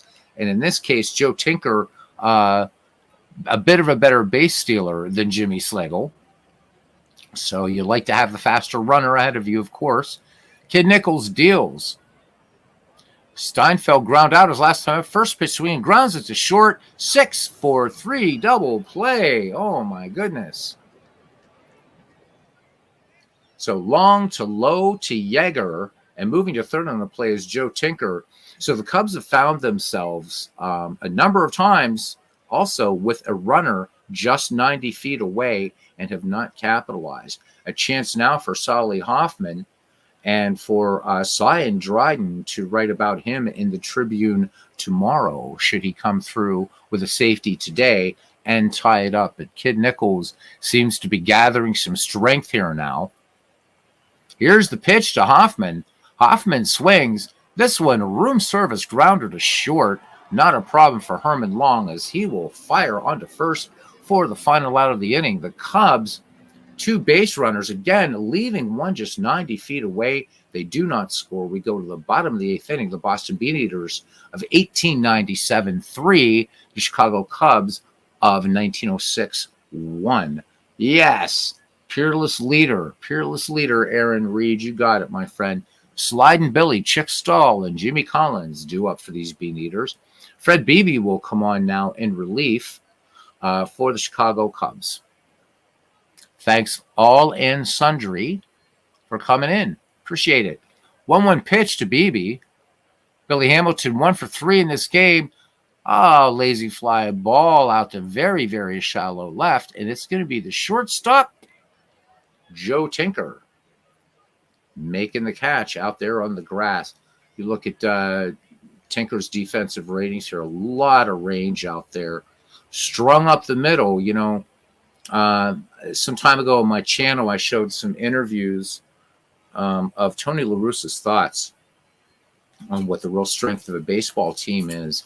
And if you look at it, I think La Russa's right. I mean, come on. Who am I? Of course, he's Tony La Russa. He said you got to be strung up the middle. And you look at this. Kling, of course, you know, you got a strong got a strong catcher, but look at this keystone here with Joe Tinker and Johnny Evers, and you got a strong center fielder straight up out there. Hoffman can cover a lot of ground and has a hell of an arm, so that's key for these Cubbies. But for today, down 2 runs against a crazy, almost 19th century Hall of Fame team here. Duffy, Hamilton, Jimmy Collins, Long, Lowe, Nichols. I mean, this, as Ken said, he'll be surprised if these 1897 Bean Eaters aren't in contention. So would I. Chick Stahl, 1 for 3. Here's the 3-1 pitch now, grounded to second his last time up. And what is this? This one goes outside. Chick Stahl, this one just off the corner. Chick Stahl draws the walk. Here comes Jimmy Collins. So Fred Beebe needs to bear down right here. Good hit and run combination with 1 down, 1 on. I know if Ken Castro was managing here, we'd be seeing either a straight steal or a hit and run. I don't think Stahl's fast enough for the run and hit, but you would see something more aggressive. All right, here we go. And Collins, this one over short and into center field for a base hit. Chick Stahl will put on the brakes at second. Trailing him, Jimmy Collins at first. So had that been a hit and run, Chick Stahl, I think, makes it to third. All right, here's Herman Long now having a good day at the dish. He is 2 for 3. Count 1 ball, 1 strike. Herman Long swings. Hard ground ball. And do they double up? Herman Long, side retired. We're going to look at that one again, as that one got by me a little bit too quickly. Let's watch this one again. Yep, there we go. Classic 3-6-3, double play. All right. We go to the 9th, last chance for the Chicago Cubs of 1906. Kid Nichols pitching a 5-hitter right now, looking for the complete game win. 3-1, but standing possibly in the way of that, Frank Chance, Wildfire Schulte, and Johnny Kling. Again, the Cubs not capitalizing on the situations that they've had, although they are down 3 hits to Boston. Boston getting the runs in when it counts. And you got to capitalize any chance you get, right? All right, the peerless leader, nothing for 2. The 1-0 pitch now from Kid Nichols. And this one just a major league pop fly on the infield grass. Making the play is Herman Lowe. So 1 up, 1 down now for Wildfire Schulte. He is wearing the collar. 0 for 3, the count. 1 ball, 2 strikes. Schulte swings. Easy grounder to first. And Yeager has it and tosses it to Kid Nichols for the 3-1 putout. It's down to Johnny Kling to try to keep things alive. 1 for 3 and a run scored in this ball game. Here's the pitch to Johnny. Kling swings. Slow roller to second. Throw on to first by Bobby Lowe to Yeager. And that's 2 out. No, that's the end of the game. All right. Let's do this lineup here. The Bean Eaters turn away the Cubs 3-1. The Boston Bean Eaters of 1897 satisfied the home crowd at South End Grounds, treating them to a season-opening 3-1 win over the Chicago Cubs of 1906. Starting pitcher Kid Nichols was the standout performer for the Boston Nine. Had Charlie Ganzel not delivered a key base hit in the bottom of the 7th, the outcome might have been different. Instead, with 2 down and runners on first and second, Ganzel hit a run-scoring single, that made the score 2-1 in favor of the Bean Eaters. So while the Chicago Cubs drawing first blood back in the 2nd inning, it was that big 3-run 7th, and Boston able to shut it down. And again, it looked like Kid Nichols just getting stronger and stronger. Player of the game, Kid Nichols. Let's look here. Jack Feaster takes the loss for the 1906 Cubs. He went 7, gave up 7 hits, 3 runs, none of them earned, walked 1, struck out 2. Fred Beebe came in, worked an inning in relief, and walked 1. Kid Nichols went the distance, gave up 5 hits, 1 run. It was earned, walked 3, and struck out 3. So let's leave this game. As Ken Castro says, one hell of a game there Gentlemen, it's up to you. We can call it here. It's 11:37, or we could do another. These are all enticing lineups. That's why I'm not gonna play out 2 weeks, because I like these pitching matchups I'm seeing. Pretty good stuff here. Also, let me make sure I did. I think I did. Yeah, I did. So what? So for anybody that'll be following this, I've enabled both a highlight reel and complete game. So that way, in case we would have something like a no hitter, a perfect game, some sort of thing we can watch highlights, or in the case of something like a no hitter or perfect game, would be something that we can broadcast. So that's another pro tip for you. Let's go ahead and jump out of this. Is when you're doing a season, any project in out of the park baseball, enable those settings. And to do that, let me show you how to do it before we decide whether we're going to do another game. We go to game settings here, and you go to autosave and log settings. Set everything for all leagues, and I like to do autosave daily. So that way, if there are things that you want to look at, you can watch an entire game again, maybe one you've auto played and missed and looks amazing, and you don't just want to read the box score. You want to sit back, watch the game, whatever. Again, so you will find this under game settings, global settings. All right. So there we go. Check my league settings, and that's the scary one. Anyhow, let's go back to scores. All right. So we can do that. I don't know if anybody's in the mood for a baseball chin wag. I'm not seeing much of anything except people watching the game. So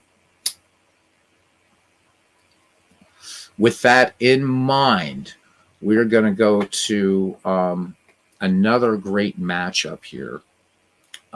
Two teams that would have faced one another in the regular season. So this will be the nightcap of our 2.5 game doubleheader. I don't know what you would call it. That first was a spring training. Two Hall of Famers locking up tonight in game number 2. Rube Marquardt versus Grover Cleveland Alexander. For those of you that can't stay, I do hope that you'll tune in at around the 1 hour and 48 minute mark to watch game number 2. It's the Robins versus the Philadelphia Phillies. So we did see the Robins earlier tonight, but we'll see actually a settled lineup now. For the visiting Brooklyn Robins of 1916, leading off at first base, Hy Myers, batting second. In center field, again, wrong picture, Jim Hickman. Batting third in left field, Zach Wheat. Replay dugout, welcome. This is watching you while he plans out his current project. Welcome in, Replay Dugout. You and I have just recently subscribed to one another. Thanks for coming in, bud. And yeah, another game coming up here, cousin. All right, as we continue, I talked about the great Zach Wheat batting in the number 4 slot. In the dead ball, I don't like to call it cleanup. So let's just say batting in the 4th slot. Casey Stengel batting 5th at second base. George Cutshaw batting 6th at the hot corner. Mike Mowry batting 7th and catching. Jack Myers batting 8th at short. Ivy Olson, and pitching and batting 9th, Rube Marquardt. For the hometown, Philadelphia Phillies, leading off at third base, Milt Stock. Batting second and an excellent center fielder, Possum Whitted. Batting third, former Pirate, in left field, Bills Becker. Batting fourth in the home run king of the Deadball era, Gabby Cravath. Batting fifth at first base, Fred Lutteris. Batting sixth, Hall of Fame shortstop, Dave Beauty Bancroft.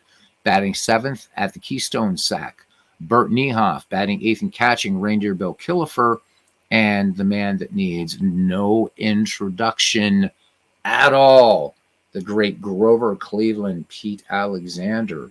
So we're on our way to Baker Bowl, tiny baby baseball park. Attendance expected today at Baker Bowl, 6,266. It is partly cloudy in the city of brotherly love. Temperature 57 degrees, and the wind is blowing out to left at 11 miles per hour. I'm going to change the black and white, and there's a reason why I'm going to do this. Mike has done a beautiful job on these ballparks, and I love especially the way Baker Bowl looks. So we're going to be doing this game in color, just like NBC and the Peacock, right? All that kind of stuff. Because I think he's done a great job. Unless the global settings override it. I hope not. Nope, there we go. Now, just take a minute and look at that. That is just beautiful. Again, all of Mike's parks are great, but I've talked to him about this a number of times. And I think there are some parks that Mike has done that are just pure eye candy. And this is one of them. So very, very short right field porch, as you guys will see here. Baker Bowl. So contrary to popular belief, most Deadball parks were huge. Baker Bowl was actually one of the exceptions to the rule. This is a small ballpark. D. Scott Howard joining us tonight. Replay Dugout says Out of Park baseball is too much for him unless he plays manager only and let the bench coach take care of almost everything. It's a crazy deep game, man. I will tell you that. So Replay Dugout. Tell us, even in chat if you don't feel like coming on the mic. What's and if you want to come on the mic, man, I'd love to have you on. Again, you don't have to do anything about Deadball baseball or anything like that. I'm just looking for somebody to break up the monotony of my voice and talk a little bit of baseball, because that's what this is really about, is baseball and community. The game to me is secondary. So, but either way, or if you just feel like typing in chat, what's going on with your project, what's coming up, guys, please subscribe to Replay Dugout. As we always, community, we do support one another. So subscribe, please. All right. D. Scott Howard, how you doing, bud? Welcome in. All right. We have 10 hardcore baseball fans ready to watch this ball game. All right. Grover Cleveland Alexander has finished his warm-up pitches. Let's take a little fly around Baker Bowl, Philadelphia. Turkish trophies. And we are underway. The count, 2 balls, no strikes. And this one drilled into right field, and beautiful play by Gavi Cravath. Lunging, tumbling circus act at John Ringley North, where he were intended. Attendants would have loved that. Let's have another look at that one. I guess this is going to be the replay. Here we go. You got to have the fly around, even when they didn't exist. Orville and Wilbur Wright would approve, wouldn't they? Not. So Hyer Myers sends this out, and beautiful play. It looks like he picked that one off a blade of grass. All right. So one away now for Jim Hickman. Alexander deals the count, 2 balls, 2 strikes. Hickman swings inside. Beautiful pitch by Alexander. 2 down. Alexander dropping a curveball action here. Replay Dugout says, no, sorry, can't talk. Sitting here on the laugh type with the wife asleep. Oh, totally understand, man. It's all good. It is all good. Guys, please take a moment during this broadcast before you forget. Seriously, go subscribe to Replay Dugout, to Aaron Reed's channel, to Mike Silva's channel. Go ahead, take the time, guys. Bernie Stroum's channel is my partner in crime. Just hit all these guys up, man. Let's make this community stronger and stronger and stronger, okay? We're here for a common love of baseball and baseball simulations. Let's keep it going. Batting in the number 3rd slot. I've said it before. One of my favorite players. And I'll say it 300 more times. Zach Wheat. All right. The count. No balls, 2 strikes. Zach Wheat. And Zach Wheat gets hold of this one. Base hit, right field. So Zach Wheat's got to be feeling pretty good about that one. Getting a tough pitch, a tough sinker off of Grover Cleveland Alexander. Zach Wheat with good speed. And here comes Casey Stengel. Zach Wheat leads off first, 2 away, top of the first here in Philadelphia. And there goes Zach Wheat. And Zach Wheat is dead to rights as Reindeer Bill comes up a gun. And Wheat is outside, retired. We go to the bottom of the first. Brooklyn managed to hit, and that is it. The caught stealing erased the runner. Philadelphia will lead it off here with Milt Stock. Rube Marquardt peers in, has the sign from Jack Myers. The count, no balls, 1 strike to the third baseman, Milt Stock. Weak little dribbler out to short. Just takes a moment there for Ivy Olson to dig it out of the tiny glove, firing onto High Myers for the 6-3 putout. So 1 up, 1 down now for the center fielder of the Philadelphia Phillies, Possum Whitted. Marquard with a 3-1 delivery behind Whitted. Whitted swings, grounder back to the mound. Marquard fields it cleanly off the hill, fires onto High Myers. So quickly, 2 up, 2 down here for Philadelphia. In the bottom of the first, D. Scott Howard has subscribed. Replay Dugout says has to run. Keep an eye out for more of your live streams. Thank you, my friend. Take care. And he says, thank you for the plug. I appreciate it. We're about the community, my friend. All right. Here's Bills Becker now batting with 2 down. The lefty Marquard with a 1-0 delivery. Becker swings. 2-hopper to second. Up with it is George Cutshaw. Phillies go good morning, good afternoon, good night. We head to the top of the second inning. Brooklyn and Philadelphia are scoreless. Casey Stengel, George Cutshaw, and Mike Mowry due up for the 1916 Robins. The count even at Stengel at 2-2. Casey Stengel looking at a called strike 3. And that time, Grover Cleveland Alexander coming with a fadeaway pitch. So notch 2 strikeouts for the great Alexander. And here comes George Cutshaw now. Count 1 ball, 1 strike. Cutshaw, big league pop up on the infield toward the first base side in foul territory. Making the catch is Phillies first baseman Fred Lutteris. All right, quickly 2 away here for Brooklyn in the top of the second. And it brings up Mike Mowry. Nice crowd here today at Baker Bowl. I've got to find out, and Ken, I'm going to ask your help on this. So because I've seen this, obviously not only in Mike's Parks, but in all kinds of pictures of Baker Bowl. This brick structure out there, and of course you see there's people sitting up here. Ken, do you know, was this structure, because later on we'll see in Baker Bowl a kind of little cutaway that will happen.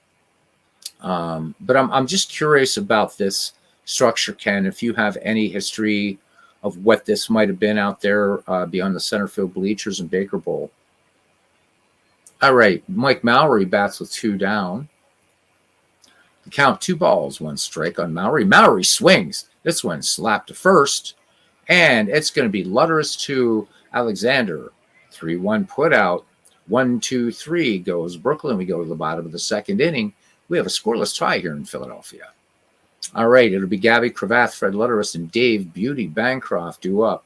As I said, Cravath had some serious power and was the home run king in the dead ball era. All right, Southpaw Marquard has the sign from Jack Myers. Here's the wind and the pitch to Cravath. Cravath swings and drills this one into right field. Will it get down toward the score box? And Casey Stengel back against the scoreboard, score box, whatever you want to call it, makes the catch. Here's Fred Lutteris now batting with 1 down. Lutteris with decent power as well, although Cravath more of a stick. The 1-2 pitch as we enter a bit of the gloaming here. And soft little pop up into foul ground. And on the other side of the line, and this one pops off the glove of High Myers to score that one a harmless error. So Fred Lutteris will get another chance to count 2 balls, 2 strikes on Lutteris. Grounder past the mound to second. Lutteris with good speed down the line. Cutshaw hesitates on the throw, and that will give Lutteris a chance to possibly pilfer second. Known as a pretty good base stealer. Here's Dave Beauty Bancroft. Bancroft in there largely for his glove, one of the great defensive shortstops of his time, and again, deserving of the Baseball Hall of Fame. All right, so Marquard checks Lutteris at first. 1 away, chance for Philadelphia to get something going here for the faithful. 3-0 pitch. Lutteris, good eye up there, lays off a fastball inside from Marquard. So the Philadelphia Phillies setting up shop here. 2 on, 1 down for Bert Niehoff. Stands in on the right-hand side. Here's the pitch. And Niehoff swings, line to second. And Cutshaw making the play. And quickly the runner's getting back. So 2 away now for Reindeer Bill. 2-1 pitch. Killefer swings. This should end the inning. Soft grounder to second, and indeed it does. Cutshaw up with it over to first. No runs. 1 hit, 1 error. 2 runners left on. We head to the top of the third. We are scoreless in Philadelphia and sleepless in Pennsylvania as Jack Myers steps in, followed by Ivy Olson and Rube Marquard for the 1916 Brooklyn Robins. So the interesting fact about these two teams is the years they represent, 1916 for the Robins and 1915 for the Philadelphia Phillies, their first times in the World Series. The Phillies wouldn't make it again until 1950. The Robins would return in 1920 to the World Series. But in the Deadball era, the only time that Brooklyn and Philadelphia make the World Series are these years. All right. So here we go. Here is Jack Myers now. 1-2 pitch coming into Myers. Myers swings and chases one outside. That's Alexander's third strikeout. And that fadeaway pitch off of it, but Myers just could not resist off the corner and big swing and a miss. I believe the structure was a clubhouse, which lasted in 1910 or so, says Ken. Thank you. A pretty swank clubhouse, I'd say, out there for the time. Always curious about that. Thank you, Ken. All right, here's Ivy Olson batting in the 8th slot. Rube Marquard waits on deck. Duel of the Hall of Famers here. 1-0 pitch from Alexander, and this one drilled past short into left field. So Ivy Olson was thinking of second base, but Bills Becker, too close, would have easily gotten him out. All right, here's Marquard. Let's see if Marquard tries to move the runner over. 1-1 pitch. He shows bunt. Marquard gets the bunt down. It's a good one down the third base line. Stock makes the play over to first. Moving to second is Ivy Olson, 2 down. As we go back to the top of the order for the 1916 Brooklyn Robins and High Myers, who was nothing for 1. The count 1-2 on Myers. Swing and a miss, strike 3. Make that number 4 for Mr. Alexander. No runs on a hit and 1 left. We head to the bottom of the third. Philadelphia and Brooklyn are scoreless. It will be Alexander, Stock, and Whitted due up, the number 9, 1, and 2 hitters. Beautiful sky here today in the city of brotherly love and a beautiful, beautiful ballpark. This is one of Mike Silva's best right here. Just everything about it. I would play every game here just because I love looking at this park. Mike, you're fantastic, man. Marquard deals the count 2-2 to Alexander, and Marquard whiffs his mound opponent. So Marquard picks up his first strikeout of the game. Back at the top of the order for the Phillies third baseman, Milt Stock. He's nothing for 1, grabs a stick of ash, settles in the box. The count full, grounded out his last time up. Swung on, and this one, 2 hopper to short. Ivy Olson throwing on to High Myers for the 6-3 putout. So 2 Phillies up, 2 Phillies down. Now for Possum, Whitted. Whitted, nothing for 1. Grounded out to the pitcher his last time up. Possum swings, and this one just a lazy fly ball into center field. And making the catch is Jim Hickman. So we're scoreless here in Philadelphia as we go to the top of the 4th inning, and we will see the wrongly pitchered Jim Hickman. Zach Wheat and Casey Stengel due up. Grover Cleveland Alexander in 3 innings of work has fanned 4. Alexander deals. Hickman swings, ground ball, short, and on the hop. Nice play there by Beauty Bancroft. Luderus making the tough hop there. The throw coming in a little low from Bancroft. Bancroft playing that short hop, able to still get that throw off in time. 1 away, and here's Zach Wheat, who is 1 for 1. The count, 2 balls, 1 strike. Zach Wheat swings, and will this one get down into left? No, it will not. It'll just get down into the leather of left fielder Bills Becker. So 2 down now for Casey Stengel, who's nothing for 1. Alexander winds and fires, the count full on Stengel. Stengel swings and drills this one to the left. This will get down for a base hit. Becker playing it on the hop. Stengel bluffs for 2 and hangs at first. Here's George Cutshaw now. Cutshaw, nothing for 1. The 1-0 pitch, the wind, and here we go. Cutshaw grounds it to short. This should end the inning. Yep, they get the lead runner. Bancroft goes to second. No runs and a hit and 1 left. We have no score here. Bottom of the 4th inning, but at least we have an error. So no, we're in dead ball. Beals Becker, Gabby Cravath, and Fred Lutteris due up for the 1915 Philadelphia squad. Rube Marquardt with a walk and a strikeout through 3. The 1-2 pitch to Becker. Toes the rubber. Becker swings. Half-hearted swing to third. Easy play from Mike Mowry to retire Beals Becker for the first out. Here's Cravath now. Nothing for 1 in the contest. The count 0-2. Cravath hits this one, and this one is a tweener. I think they're going to call this one an error at short. Indeed, they will. So Ivy Olson bounced off the ball. They're going to give it an error. That was a tough play for Ivy Olson. They're going to give it an error. Let's see if Ivy Olson could have gotten to that play if the scorer is being a little bit fascist.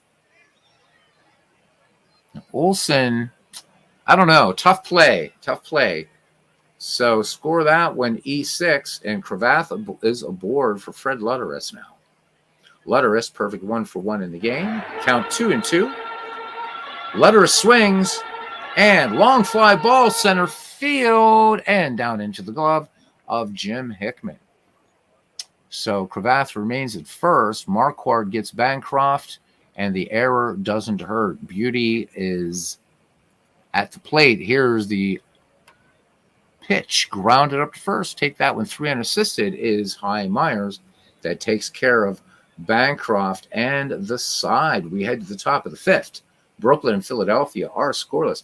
Ken Castro says, hey, John DFW, welcome in. Ken Castro giving us some more trivia. He says Babe Ruth took his final at bat at Baker Bowl. So, guys, that would be 1935 when, sad story, Babe Ruth was really played by the Boston club. They really wanted to parade him around in the National League, the so-called assistant manager of the Boston Braves. So his final at bat in the Baker Bowl, and then the Babe hung him up, and then apparently waited the rest of his life for the call from the New York Yankees to be the manager that never came. Ken Castro says Rogers Hornsby hit a ball through the window in the Phillies clubhouse in center field. Apparently that was the closest any batter came to hitting a ball over that clubhouse. So, again, guys, what Ken is talking about is the brick structure out here beyond center field. Ken Castro says at 408, today's hitters would have easily accomplished that many times. Yeah, again, it's a tough, small ballpark, but what makes that, I think what makes it significant, of course, and of course, Hornsby hits the ball through a window. So if you kind of look there, I mean, Hornsby tags the ball. Wasn't a big high-arcing shot. He would have had to take it through the window. But especially in the dead ball era, that's far away there. That's far away. I believe, Ken, this is around 295 to 299 down this right field porch. I know left field's a little longer, but boy, would love to see a game at Old Baker Bowl. Let's get us a time machine, guys. All right, here's Mike Mowry, nothing for 1 to lead things off here for Boston. Will be followed by Jack Myers and Ivy Olson. The 2-0 pitch to Mike Mowry, grounded out to first his last time up, and he's going to do it again. So he's going to ground out to Fred Lutteris, 3 unassisted for the second time in this game. Here comes Jack Myers now. He is nothing for 1. Here's the wind in the pitch. Myers swings. He dumps this into right field for a base hit. So the 4th hit for the Brooklyn Robins, and try to get something going here and break this scoreless tie. This little impasse we have going on is Ivy Olson digs in. Those spikes on the right-hand side. He is 1 for 1. Jack Myers, decent speed at first. 1 away, top of the 5th. A 1 pitch. Ivy Olson swings, drills into center. And this one a base hit. And stopping at second base will be Jack Myers. 2-1 now. Brooklyn making some noise here in the visitors' half of the 5th at Baker Bowl. Marquard with a sacrifice his last time up, the 1-2 pitch. Marquard looks as a knee buckler. Little change up there. He was expecting some heat from Alexander, and Alexander pulled the string. So 2 down now as we go back to the top of the order for the Brooklyn squad, and Hy Myers, who is nothing for 2. Myers is hit by the pitch. Bases loaded for the Brooklyn Robins, and here comes Jim Hickman, who is nothing for 2. Myers at third, Olson at second, and Hy Myers at first. Here's the pitch with the bases loaded. This one drilled to right, base hit, and the Brooklyn Robins draw first blood twice, and the throw goes offline to the catcher, and that is going to allow the runners to move up even more. 2-run single by Jim Hickman, and a bad throw will score Ivy Olson as well. Let's take a look at that one again. Just that was not pretty to look at. So I think Cravath here rushes his throw a little bit. Yep, throw goes offline, and that is going to score 2. All right, tail of the tape. It's Brooklyn 2, Philadelphia nothing. So Alexander now dealing with Hy Myers at third, Jim Hickman at second for Zach Wheat, who is 1 for 2. Berni is informing us here the right field wall at Baker Bowl was 60 feet high in comparison. Oh, my God. Fenway's Green Monster is 38 feet high. So imagine that, gents. Right? I mean, wow. So trying to figure this out, the Green Monster would be about right above or like right around maybe the trophies word here, the Turkish trophies in right field. Holy hell. That is nuts. Thank you, Bernie. All right. That's an incredibly high fence. League Park tried to do that, by the way, this high fence. And I think, who was it? And I read this during the McGraw League, that so when they put this high field, right field fence, and Bernie, this would be you really to cover in the Mack League. Maybe I'll leave that story for you. But the wall was built, and then somebody said, watch, and hit a home run over it, and somebody famous. So we'll leave that one to Bernie. But 60, what? Holy hell, 60 feet. That's nuts. All right. Zach Weed bats from the stretch. Here's the pitch.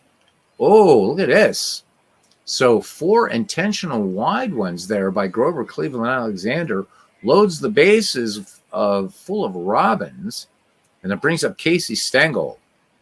And definitely not a hitter to be trifled with. Let's look at Casey Stengel's quickly, his real-life stats. Casey Stengel played from 1912 until 1925, a 284 lifetime hitter.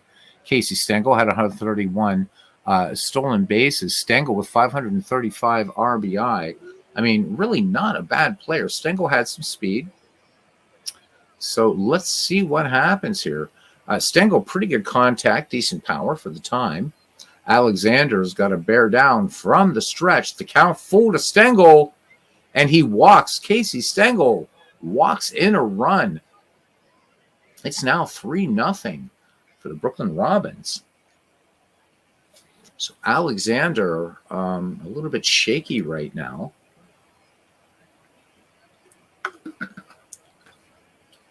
Pitching in perhaps his greatest season. We're going to see a great season from Alexander no matter what. He's whiffed 5. Just 2 years from going off to the First World War, which in 1915 is already raging in Europe.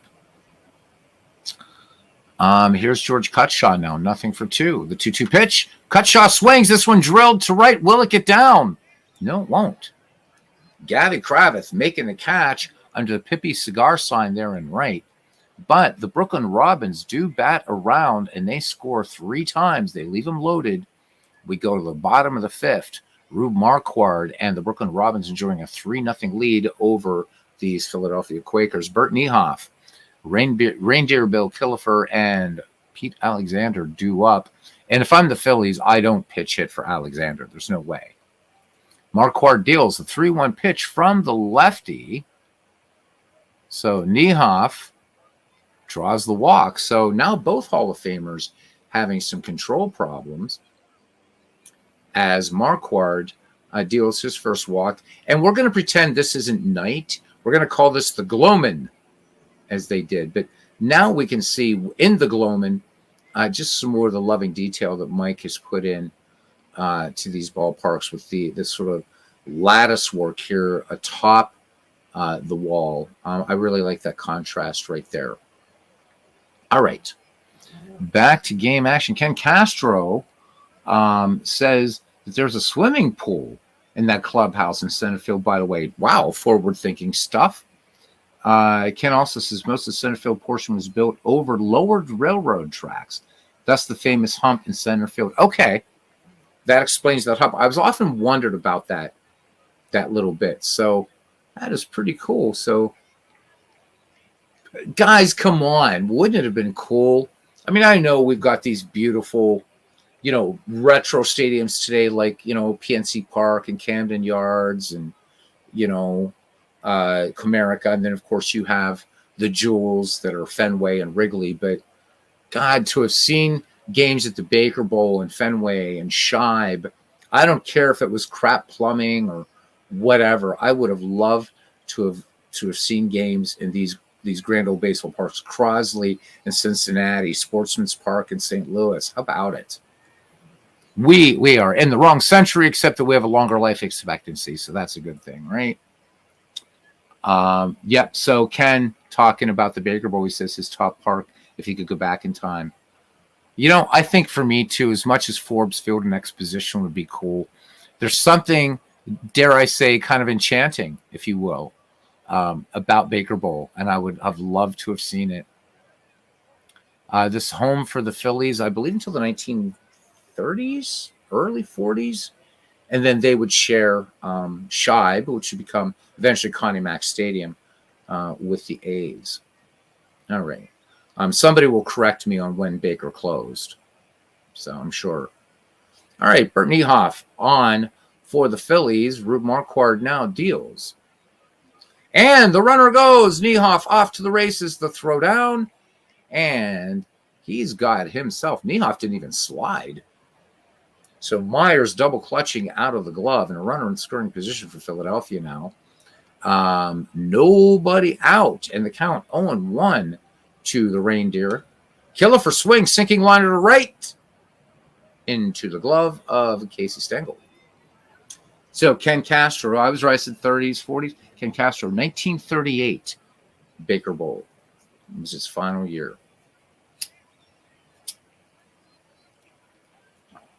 So, guys, if you want to see where this was in Philadelphia, out of the park baseball, everything is geo-referenced. When you're actually in the ballpark, when you're adjusting your ballpark, the 3D model, you can actually click and see where this was on Google Earth in Philadelphia. So check it out. Ken says it was destroyed in 1950s. Always sad when ballparks get destroyed, huh?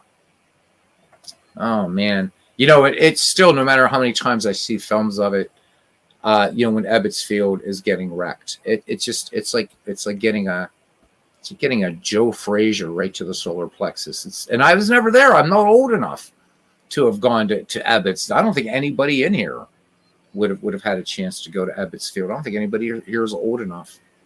But, wow. All right. So runner on second. Here is Alexander. Is he going to try to move Niehoff to third? Let's see. Here's the 1-0 pitch. Alexander swinging away. High pop flying in the infield. And that's going to result as Ivy Olson hustling in and making the out. So 2 down now for Milt Stock. Here's the pitch. Stock swings. Grounder to short. And the play on to first by Ivy Olson. And that does it. Philadelphia strands one in scoring position. We go to the top of the 6th. And Rube Marquard is the one pitching the no-hitter right now. A one-hitter. So enjoying a 3-0 lead over the Philadelphia Phillies. Ken said that he just missed Shibe, although he was old enough to go. So just missed Shibe. Instead, he got the wonderful ambiance of rat-infested vet. Oh, Yeah, you know, man, it's River Stadium, Veterans, Riverfront, uh, Bush. I'm glad. I'm sorry, man, but those cookie cutters, I know why. They were small market teams. They had to do. Although Philadelphia wasn't a small market. Not sure why they went the cookie cutter route. I guess everybody wanted to try to save some money and what have you. But boy, am I glad. Was I read somewhere? Is this true that like the left field part of Veterans Stadium was like crumbling or something? It was like during a football game. It was or something. Because I think that it was like oriented this way, however they oriented the football field, but like part of like that left field structure fell or something like that at the vet. And yeah, I've heard it was not, guess not very nice club, but you know, just like Three River Stadium and Riverfront, right? World championships won in those cookie cutters.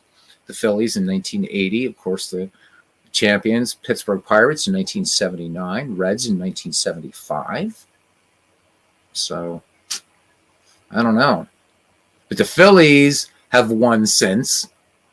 The Reds have won since. And the Pirates are still trying. So, Pittsburgh Pirates with the second longest World Series drought after the Cleveland Indians. Jeez. Nobody alive here when the Cleveland Indians last won the World Series. John DFW says, he said his dad went to the last game at Shibe. People were taking out the seats while the game was still going on. Oh my God. That's wild. All right. Grover Cleveland Alexander is going to face the number 6, 7, and 8 hitters, Mike Mowry, Jack Myers, and Ivy Olson. Ken says if he had a Shibe seat, he'd use it at his dinner table. I have no doubt of that, cousin.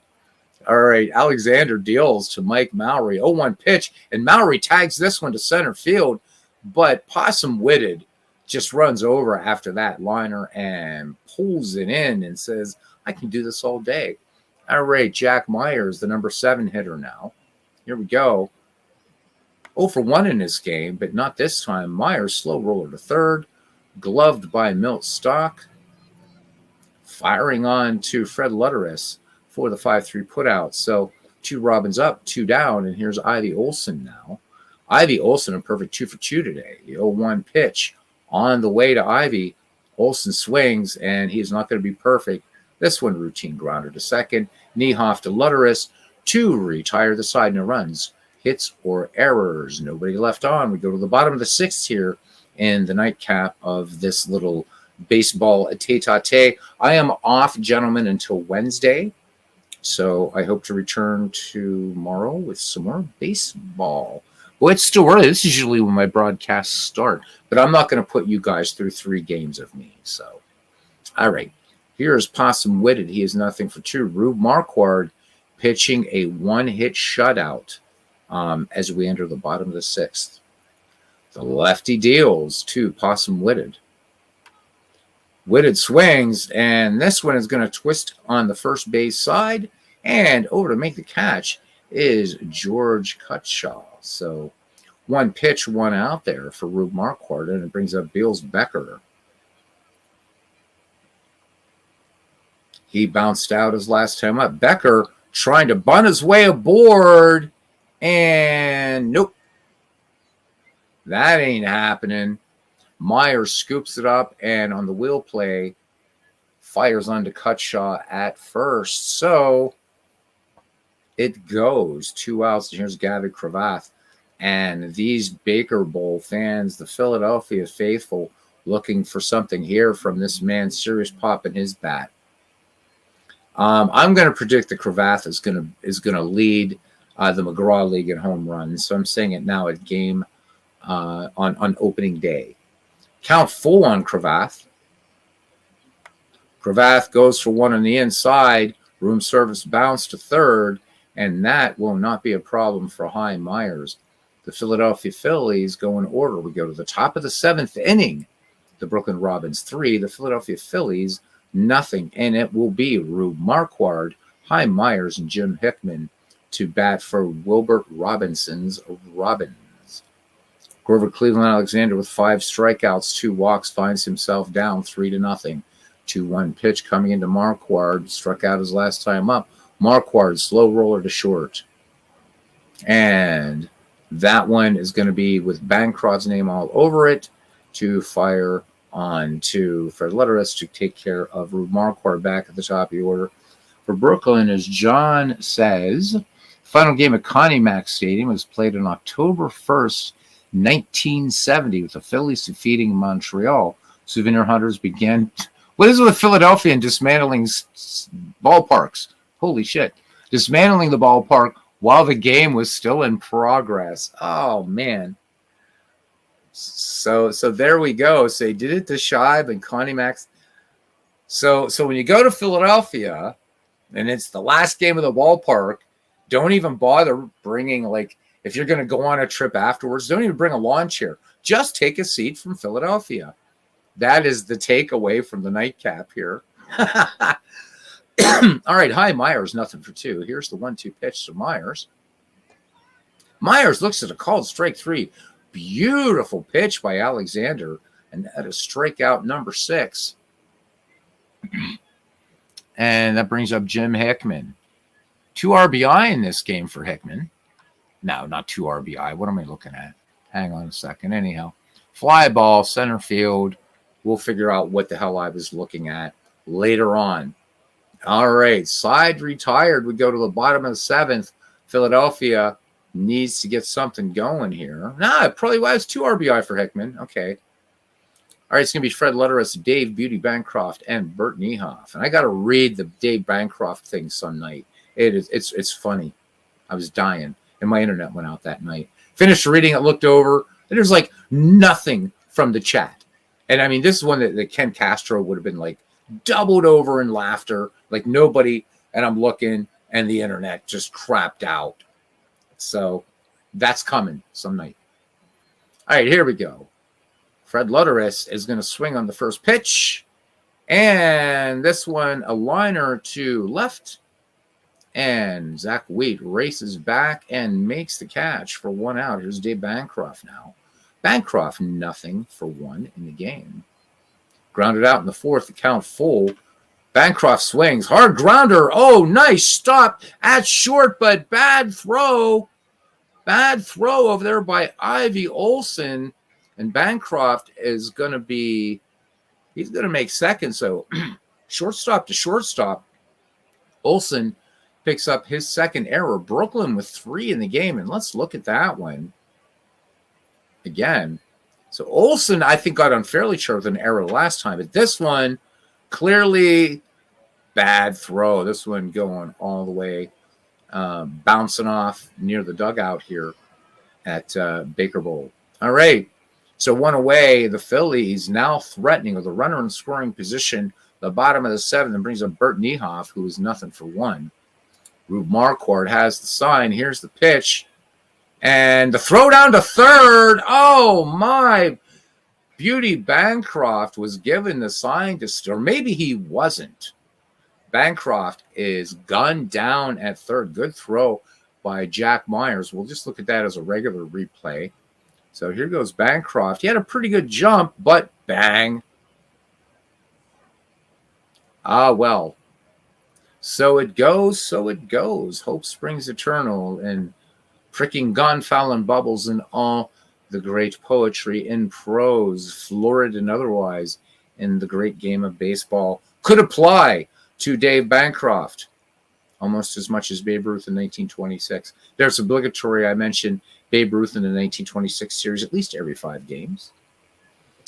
Ken says that fans ripped up their seats and ransacked the dugouts. They tore off railings and billboards.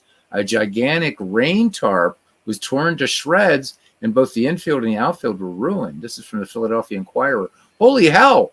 So if you go to Philadelphia, all right, so here's the even bigger takeaway, my friends. Okay, so the idea is you're going to go camping. God forbid you're going to go camping in Jersey. But let's say you're going to go camping in the Garden State, along with all the medical waste that washes up in the shore. Okay, so you want to go camping, and you're like, damn it, Dolores, I forgot the lawn chairs and the tent because they have no facilities. And so you go to a final game at a Philadelphia ballpark and you get yourself some seats, you get the tarp for your tent and the railings for the tent pole. Philadelphia Phillies fans, man, Philadelphia fans, they got it going on, man. You ever got to go camping just with anybody who's a Philadelphia fan, wait for a sports facility to close down and you'll be golden, man. You'll be golden. Oh my God. All right, here's Bert Niehoff now. He's nothing for one with 2 down. Bancroft trying to steal second hurts in these late innings here, huh? Here's the pitch to Niehoff from the lefty, Marquardt, who has the one hitter. Slow roller to short, and up with that one with the sure hands over there is Ivy Olson. So Philadelphia, I think that was a base running gaff there. We go to the top of the 8th, and Grover Cleveland Alexander doing his best. All 3 runs for the Brooklyn Robins clustered back in the 5th inning. Other than that, goose eggs around that one, and all eggs here for the Philadelphia Phillies. Rube Marquardt pitching a 1-hitter. Zach Wheat, Casey Stengel, and George Cutshaw do up the number 3, 4, 5 hitters, as Ernie Harwell would say, the artillery for the Brooklyn Robins. The 0-1 pitch coming into Zach Wheat. Zach Wheat swings. This one just a routine grounder to second. And no issue at all for Bert Niehoff as he fires on to Fred Lutteris for the 4-3 putout. Thank you, cousin. I tried. And he says, just search for Shibe Park seats for sale for $1,000 to $5,000. Oh, my God. Cousin, if I had 10 grand, pal, I'd buy one and I'd send you one, man. And then we get together. Ken, we've been talking this shit, getting together. It just never seems to work, whether it's Kansas City, whatever. I'm telling you, man, we would each sit on a seat from Shibe Park and we'd play some head-to-head APA. How about it? We'd play 2 Phillies teams. We would play the 1929 A's and the 1950 Whiz Kids. Man, wouldn't that be fun over a couple cereal, malt, barley beverages, whatever. It'd be fun. Casey Stengel now due up with 1 down. Casey drew that bases loaded walk in the 5th, sinking liner to center field. This one's going to be over the head in center field, over center field and into it. Possum Whitted, who has a lot of range out there in center, unable to get to that ball. So Casey Stengel picking up the double. Brooklyn knows that this is a potent Philadelphia lineup. They're not chancing. And again, these teams would have faced each other. So that's what's making this game, I think, pretty fun. Here's George Cutshaw. Nothing for 3, 1 down. Stengel in scoring position with good speed. The 1-0 pitch. Cutshaw swings. Ground ball to third. And they look Stengel back. And this is going to be a throwing error. But Cutshaw is safe at first as the throw goes offline from Milt Stock. Casey Stengel, however, will not advance. So runners at first and second for the Robins. Philadelphia may have gotten a break here as the little bit of an easier double play may be in order. We'll see. Mike Mowry is nothing for 3. Count full on Mowry. Here's the pitch. Mowry swings. And are they going to get 2? Nope. They're going to just go and get the safe out at first. So moving up in the play, Stengel in third, Cutshaw at second. And here's Jack Myers. He has a hit in 3 tries. So Alexander trying to shut down any threat here. In the bottom of the 8th for Philadelphia, we'll see Reindeer Bill Killefer, Grover Cleveland Alexander, and Milt Stock, the number 8, 9, and 1 hitters. Here's the pitch. Myers swinging on the first pitch. Slow roller to short. And nice play by Beauty Bancroft to retire the side. So the Robins leave 2 in scoring position. We had 2 the home half of the 8th. And it's Brooklyn 3, Philadelphia nothing. And it's going to be Reindeer Bill Killefer. We'll see if Alexander will bat for himself. And then Milt Stock. Myers sets the target. Marquardt pitching a beautiful 1-hitter right now. 3-0 pitch to Reindeer Bill, who flew out to Stengel his last time up. This one's going to be a dribbler down to third base. Mike Mowry makes the easy play. So 1 away now for Grover Cleveland Alexander, and he will bat for himself. Here's the pitch. Alexander swings, and this one, hard hit. And Ivy Olson loses the handle, and they're going to score that one a hit. Ivy Olson, the scene of many misadventures. The reason I want to look at that one is because the last time it was a throwing error, but Olson getting some tough plays at short here for the Brooklyn Robins today. Look at this one. Boom. So it looks like the official scorer is saying just with the velocity of that hit, and it was 103 or 101.3 off the bat, that Olson's not going to be able to make that play. So Alexander aboard with 1 away, and here's Milt Stock. We're back at the top of the order for the Phillies. Stock, nothing for 3. Marquard checks Alexander, who has some decent speed. The 1-1 pitch to Milt Stock. Stock swings, and this one, hard ground ball to second, and this throw off the mark. Cutshaw, bad throw. This one's sailing away, and that's going to be an error on Cutshaw. So welcome to Deadball, gentlemen. Score that one, E4. 4th error for the Brooklyn Robins, and the tying run comes to the plate in the personage of Possum Witted. That's right.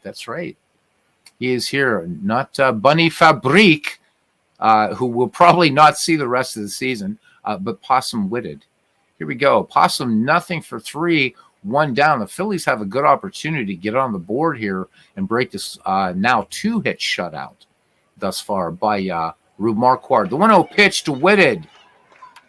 Witted swings, and this one lined to short, and Ivy Olson this time pulls it in for the nice grab, and damn it, we're going to show Ivy Olson making a nice grab.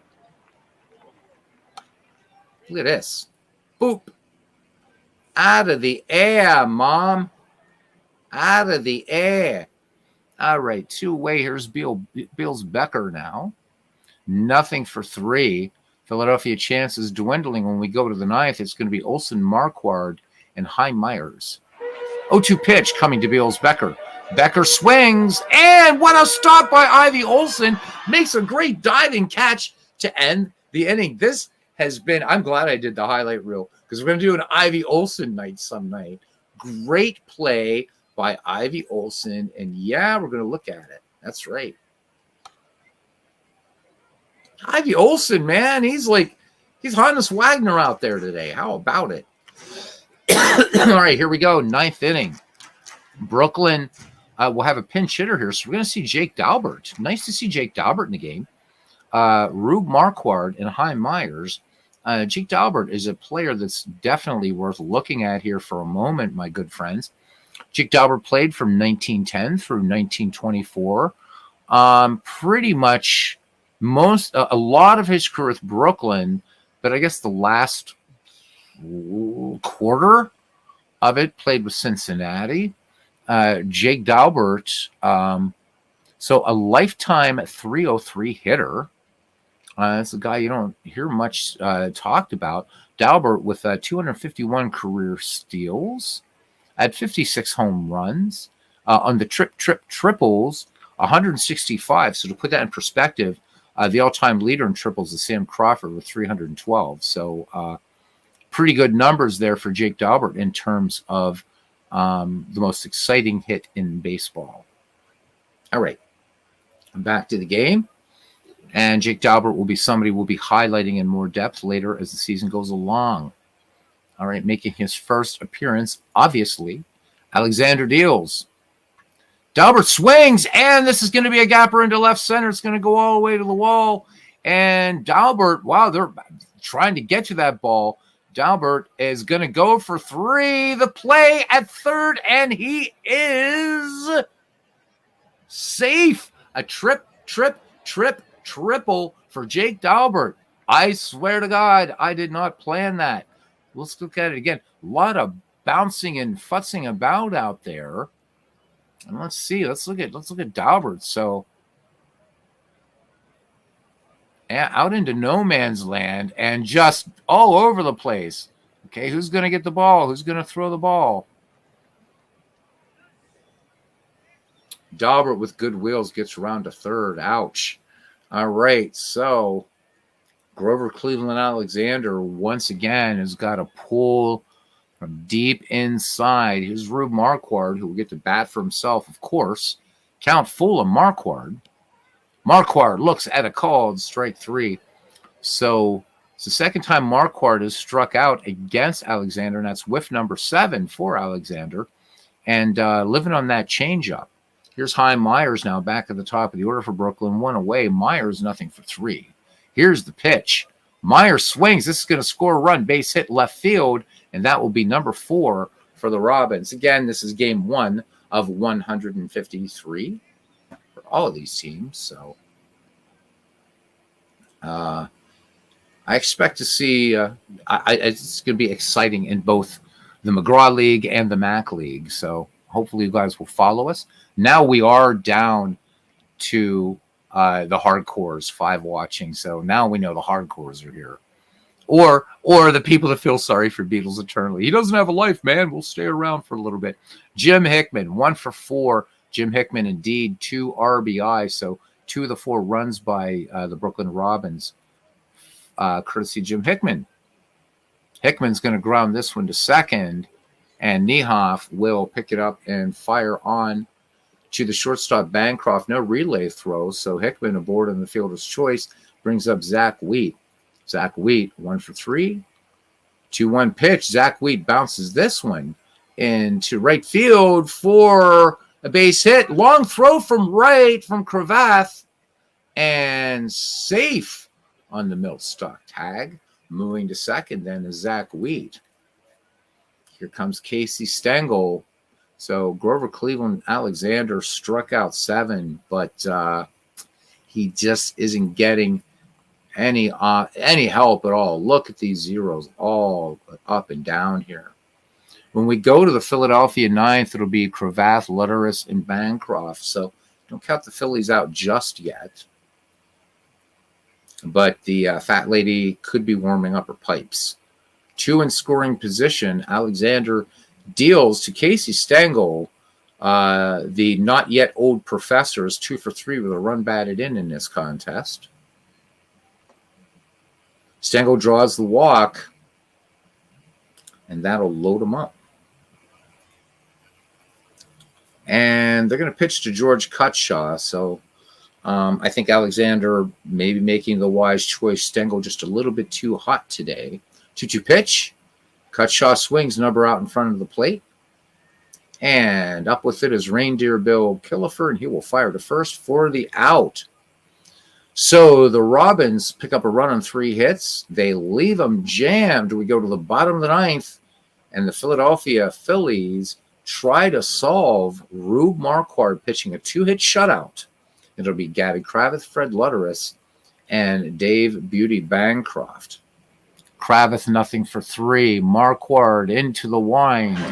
The 2-2 pitch to Cravath. And got him looking. Fastball from Rube Marquard. Very, very smart man. Become an attorney.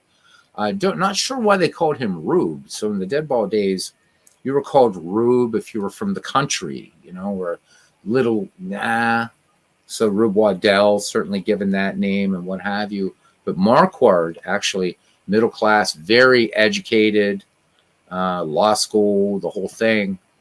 But somehow tagged with the name Rube. Not sure why. Got to research that. Here's Fred Lutteris, 1 for 3. The pitch. Lutteris swings and sinking liner to left. Base hit. Philadelphia picks up its 3rd hit of the game here in the bottom of the 9th with 1 out. So Lutteris aboard. And here's Beauty Bancroft. And we know that he was caught stealing when he was last in the base paths. 2-1 pitch. Bancroft swings. And this one, a little soft little quail into left field. So the Philadelphia bringing the tap attack. 2 on brings Bert Niehoff to the plate. All right, note to Fred Lutteris, don't try to run. All right, Bancroft's trailing him at first. Niehoff, nothing for 2. Here's the 0-2 pitch from the southpaw Marquard. Niehoff, liner to second. Oh, the runners do get back just in time. Nice play there by George Cutshaw at second. And it is down to the pinch hitter. Dode Paskert comes in. So can Paskert keep hope alive here? We say that many years before Jesse Jackson. If we take us back to here. 2-2 pitch. Paskert swing and a miss, and that's your ball game. Gentlemen, Rube Marquard picks up the win as the Brooklyn Robins take the field in celebration. So, in an impressive mound performance, Rube Marquard of the Brooklyn Robins of 1916 checked the 1915 Philadelphia Phillies on a 4-hitter and held them scoreless. He was getting ahead of us and keeping the ball off the plate, said the manager of Philadelphia. Marquard kept us confused the whole game. So, Marquard, obviously, player of the game. The line for these teams for the Brooklyn Robins, 4-10-4. For the Philadelphia Phillies, 0-4-2. So 6 errors in this game. Marquard, we already went over what he did. He had 3 strikeouts.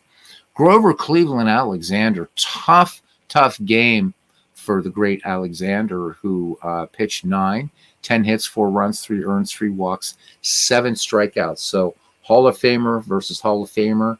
And today it was Rube Marquard at beautiful Baker Bowl. All right, so 2 games down. We'll be returning tomorrow, hopefully for the other 2 games, the 1909 Pirates against the 1905 Giants. That will feature Babe Adams versus Christine Mathewson. And then the nightcap will be the 1990 Reds against the 1894 Orioles. That'll be Hod Eller versus Sadie McMahon. All right, George Cutchaw, nice name, says Aaron Reed. So, yeah, you're welcome, Bernie. So, Bernie, are you I don't know when you're going to be broadcasting it in the Mack League, but Bernie does a lot of broadcasting. So, a lot of stuff. He is with the Fields of Dreams League, and we love that. So, just because I'm in a baseball mood, I'm going to come back, guys, with an Ernie Harwell game, just to be on, just to watch some baseball to kind of diffuse. So, if you want to do that, please come. And if not, the Harwell game will be there for you to listen to. We'll be going back to the original franchise stars. And I'll let you know before you go who's going to be playing. And it looks like, is this off? Yes, it is. So I think tonight's game is good. I'm looking for a good pitching matchup here. Damn it. Okay, so it looks like we're going to have Pittsburgh at Philadelphia, and this is going to be Jim Bunning against Wilbur Cooper. So that is coming up on Baseball for Windows right after this broadcast. There's, again, we're at the mark where it's too many to thank, but I know I thank people as they come in. Thank you guys for your support. Remember, when I say thank you for support, I don't mean of this channel. I mean of this community. So, to the new guys tonight, Replay Dugout, and to Kent, thank you guys. I hope you'll keep coming around as we want to make the community stronger. Everybody benefits by celebrating the greatest game of all, baseball. All right. And until the next time, again, coming back with some Ernie Harwell. But hopefully tomorrow evening, we will continue with McGraw League baseball in the Mack-McGraw Baseball Project. All right, guys, be good. And for those of you coming to the Harwell game, see you there. And if not, see everybody around the batting cage soon enough.